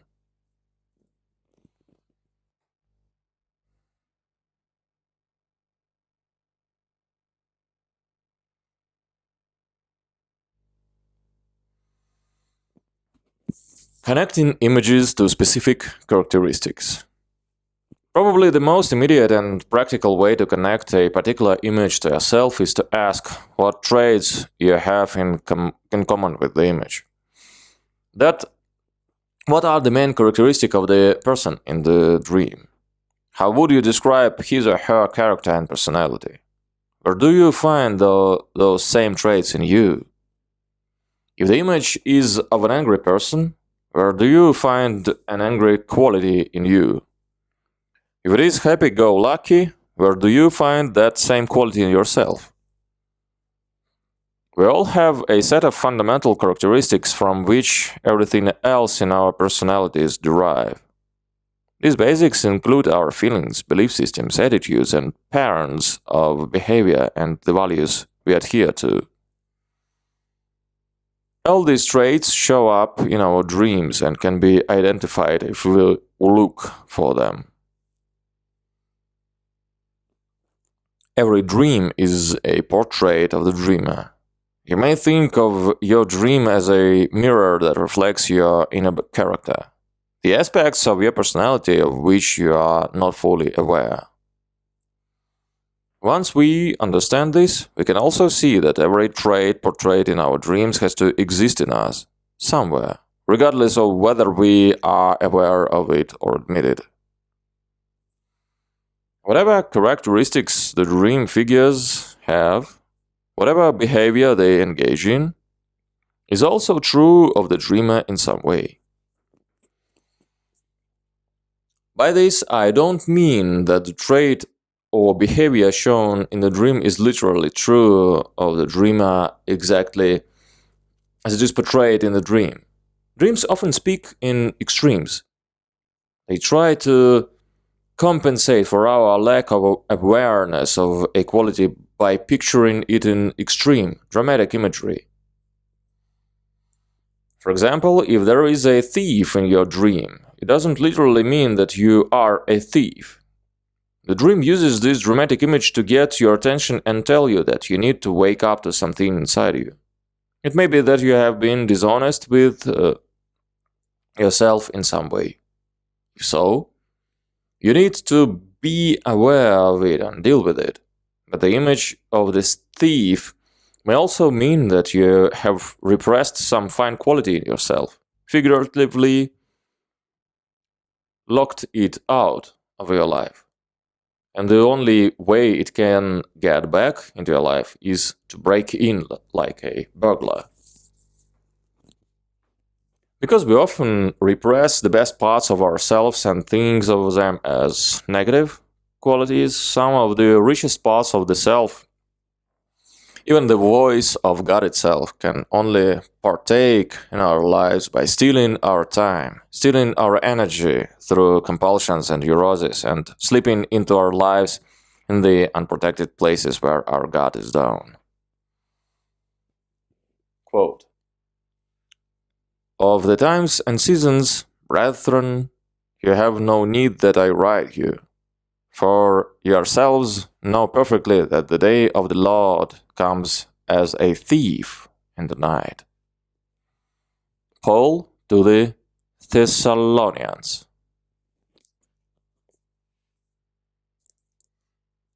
End quote. Our egos divide the world into positive and negative, good and bad. Most aspects of our shadows, these qualities that we see as negative, would in fact be valuable strength if we made them conscious. Characteristics that look immoral, barbaric, or embarrassing to us are the negative side of a valuable energy, a capacity we could make use of. You will never find anything in the unconscious that will not be useful and good when it is made conscious and brought to the right level. What part of you will be hidden behind the symbol, the sea? Perhaps a lovely trickster with all sorts of surprising talents. Perhaps a juvenile delinquent, if in you, who has never been allowed to grow up and put his heroic urge into something useful and mature. Perhaps it is Dionysus, who has had to hide out in the unconscious because you have no natural place for his ecstatic and lyrical spirit in the midst of your purposive life. Only you will be able to say that what part of you is represented by this symbol if it appears in your dream. For it is your own unconscious that holds the clues. But you may be sure that if you give it its place and hear what it has to say, it will be revealed as a valuable part of your inner self. Curiously, people usually resist their good qualities even more emphatically than they resist facing their negative qualities. There may be a character in your dream who behaves in a noble and courageous way. Since that inner person is part of you, its qualities are also yours. So long as you are facing your negative and immature traits squarely, you also have a duty to acknowledge the fine qualities in yourself and to live them consciously.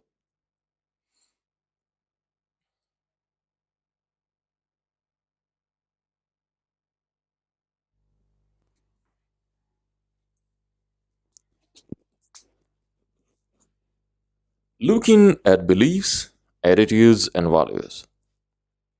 Our dreams constantly speak to us of our beliefs and attitudes. They are of such crucial importance because they largely determine what we do, how we relate to people, and how we react to most situations. Most of us are not remotely aware of how much we are controlled by our beliefs, even less aware of how unconscious our attitude systems are. No one decides what beliefs and attitudes he or she will start off with. We all begin our lives with a set of attitudes that are dictated to us by the world outside us, family, tribe, our society. Generally, we don't know we have them. If we are consciously aware of them as our beliefs, we assume that they are right. It rarely occurs to us to question them.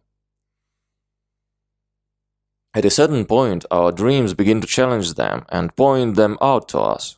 For the process of inner growth demands that we examine consciously everything that motivates us. If you look at the belief systems floating around in your dreams, you may find a power-mad dictator, a great general, a saint, or a sage living in you, with a complete matching set of attitudes. When this image appears, you should ask, what set of beliefs, what opinions does this character function out of? Do I unconsciously hold the same opinion but without realizing it? Napoleon would represent a particular set of beliefs, a point of view about the nature of reality. The image of Gandhi symbolizes a completely different attitude about life, people, and power. You may find both coexisting inside you. A liberal young man who believed that he had no interest in worldly power but only in service to the poor had the following dream on the day he received his professional license.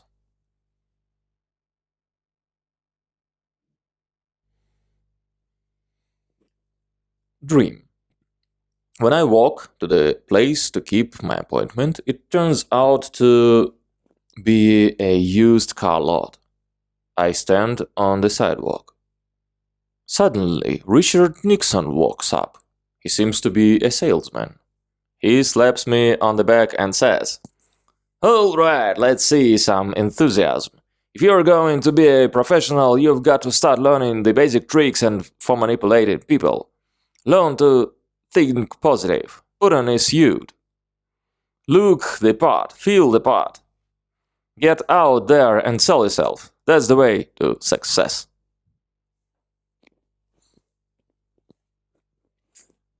To the dreamer, this dream was extremely sarcastic, as dreams often can be.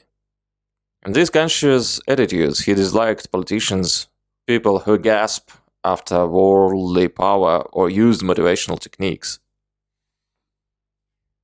Euphemism for manipulating people through the heart cell. But here, in his dream, he found that he not only had a hidden power drive, he also had a whole belief system living in secret within. In spite of himself, he secretly believed, or part of him believed, in getting ahead, going after rather cheap versions of earthly power, and using Madison Avenue hype and manipulative charm to get there.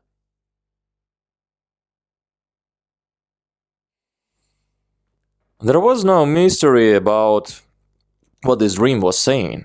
The dream figure obviously detailed the attitudes he stood for, much to the dreamer's chagrin. Such a dream is embarrassing but also infinitely valuable to the dreamer. It is worth pure gold to know what you are really up to underneath your professional ideals. The dream enables you to make a conscious, ethical choice. Either accept the attitudes in your dreams or renounce them, or, best of all, make an intelligent synthesis. In practice, neither the conscious attitude of your ego nor the unconscious attitude of your inner self is the final answer. The attitude that is true to your character lies somewhere in between. In fact, if your unconscious attitude seems exaggerated, it usually means that the unconscious is compensated for an equally off-balance, exaggerated position in the ego. This is one way you can tell when your ego has taken an extreme off-center position that is not true to your actual character. You will find an exaggerated position in the unconscious compensating your ego's position.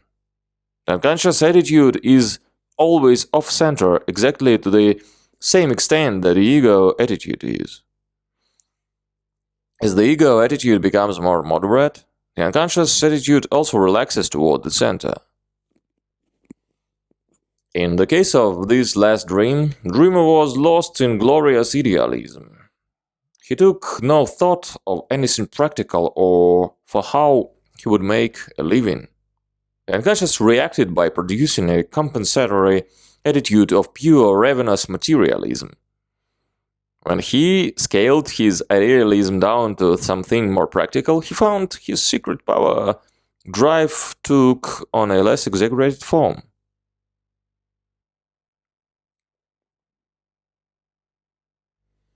Dreams also talk about our values, our feelings about what is good, desirable, beautiful, true, moral, or honorable.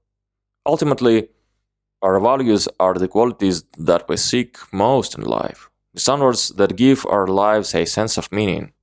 Our values express what is highest and most important to us.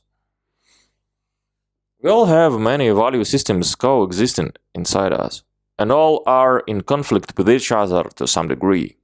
My ego may feel that work alone is virtuous and that wasting time is immoral. But another part of me has a different set of values. It wants to go to parties and would be happiest on a tropical island. My ego may value thrift and particularly above all, but another part of me feels that I will just die unless I can buy an expensive new suit or a luxurious car. I learned something about this in a powerful way from a short, insignificant-looking dream that I had years ago when I first began to work as a psychologist. Dream.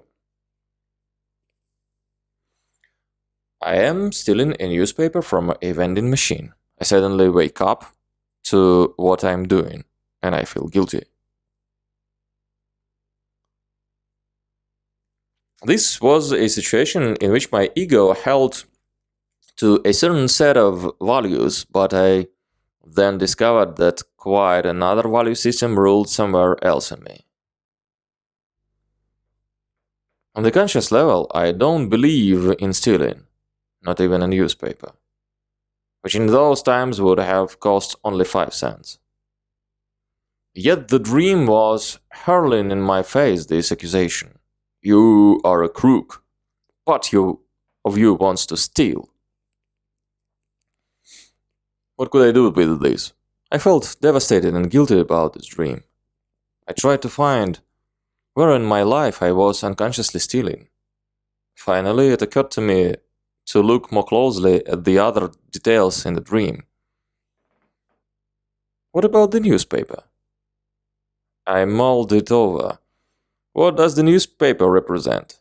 To me, it represents collective platitudes, collective opinions, gossip, scandals, raked up to serve as news propaganda.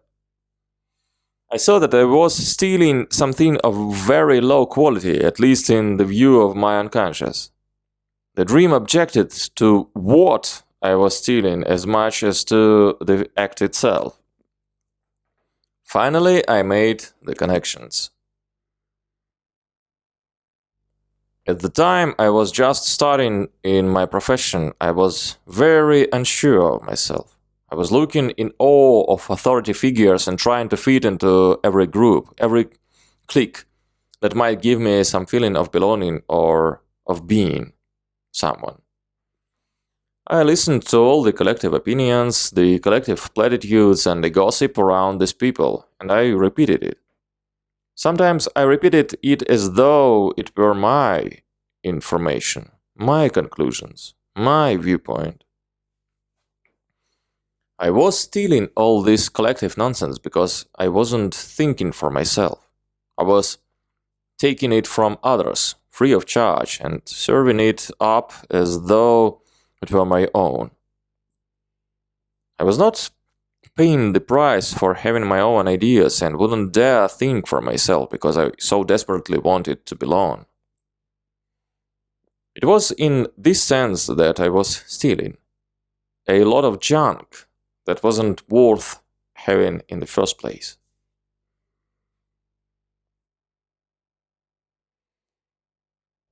This is not an unusual kind of stealing. Most people do it at one time or another when they want to fit into a group. But my unconscious protested and used this dream to throw cold water in my face. Psychologically, it woke me up. This dream is a good example of foreshowing that we need to do each step of dream work thoroughly. We need to work with every image and overlook no details. We don't know which detail may provide the key that opens up the deepest meaning of the dream. I spent a full week wrestling with this dream before I had enough sense to ask myself what the symbol newspaper meant to me.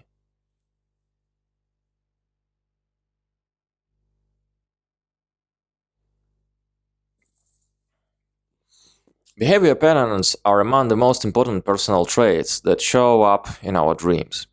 Our behavior, like our values, comes from within. Most of the time, we are not very aware of what we do or why we do it. Our behavior is generated by the values that we serve, by those inner beliefs and attitudes that we have discussed. One of the best ways to discover what you really believe in, what value you are really serving, is to watch your own behavior. For example, you may think that you believe in saving money. Most people say they do, if asked.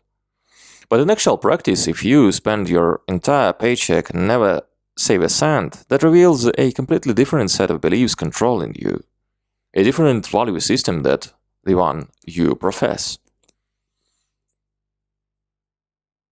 Dreams are wonderful reporters of our unconscious patterns of behavior.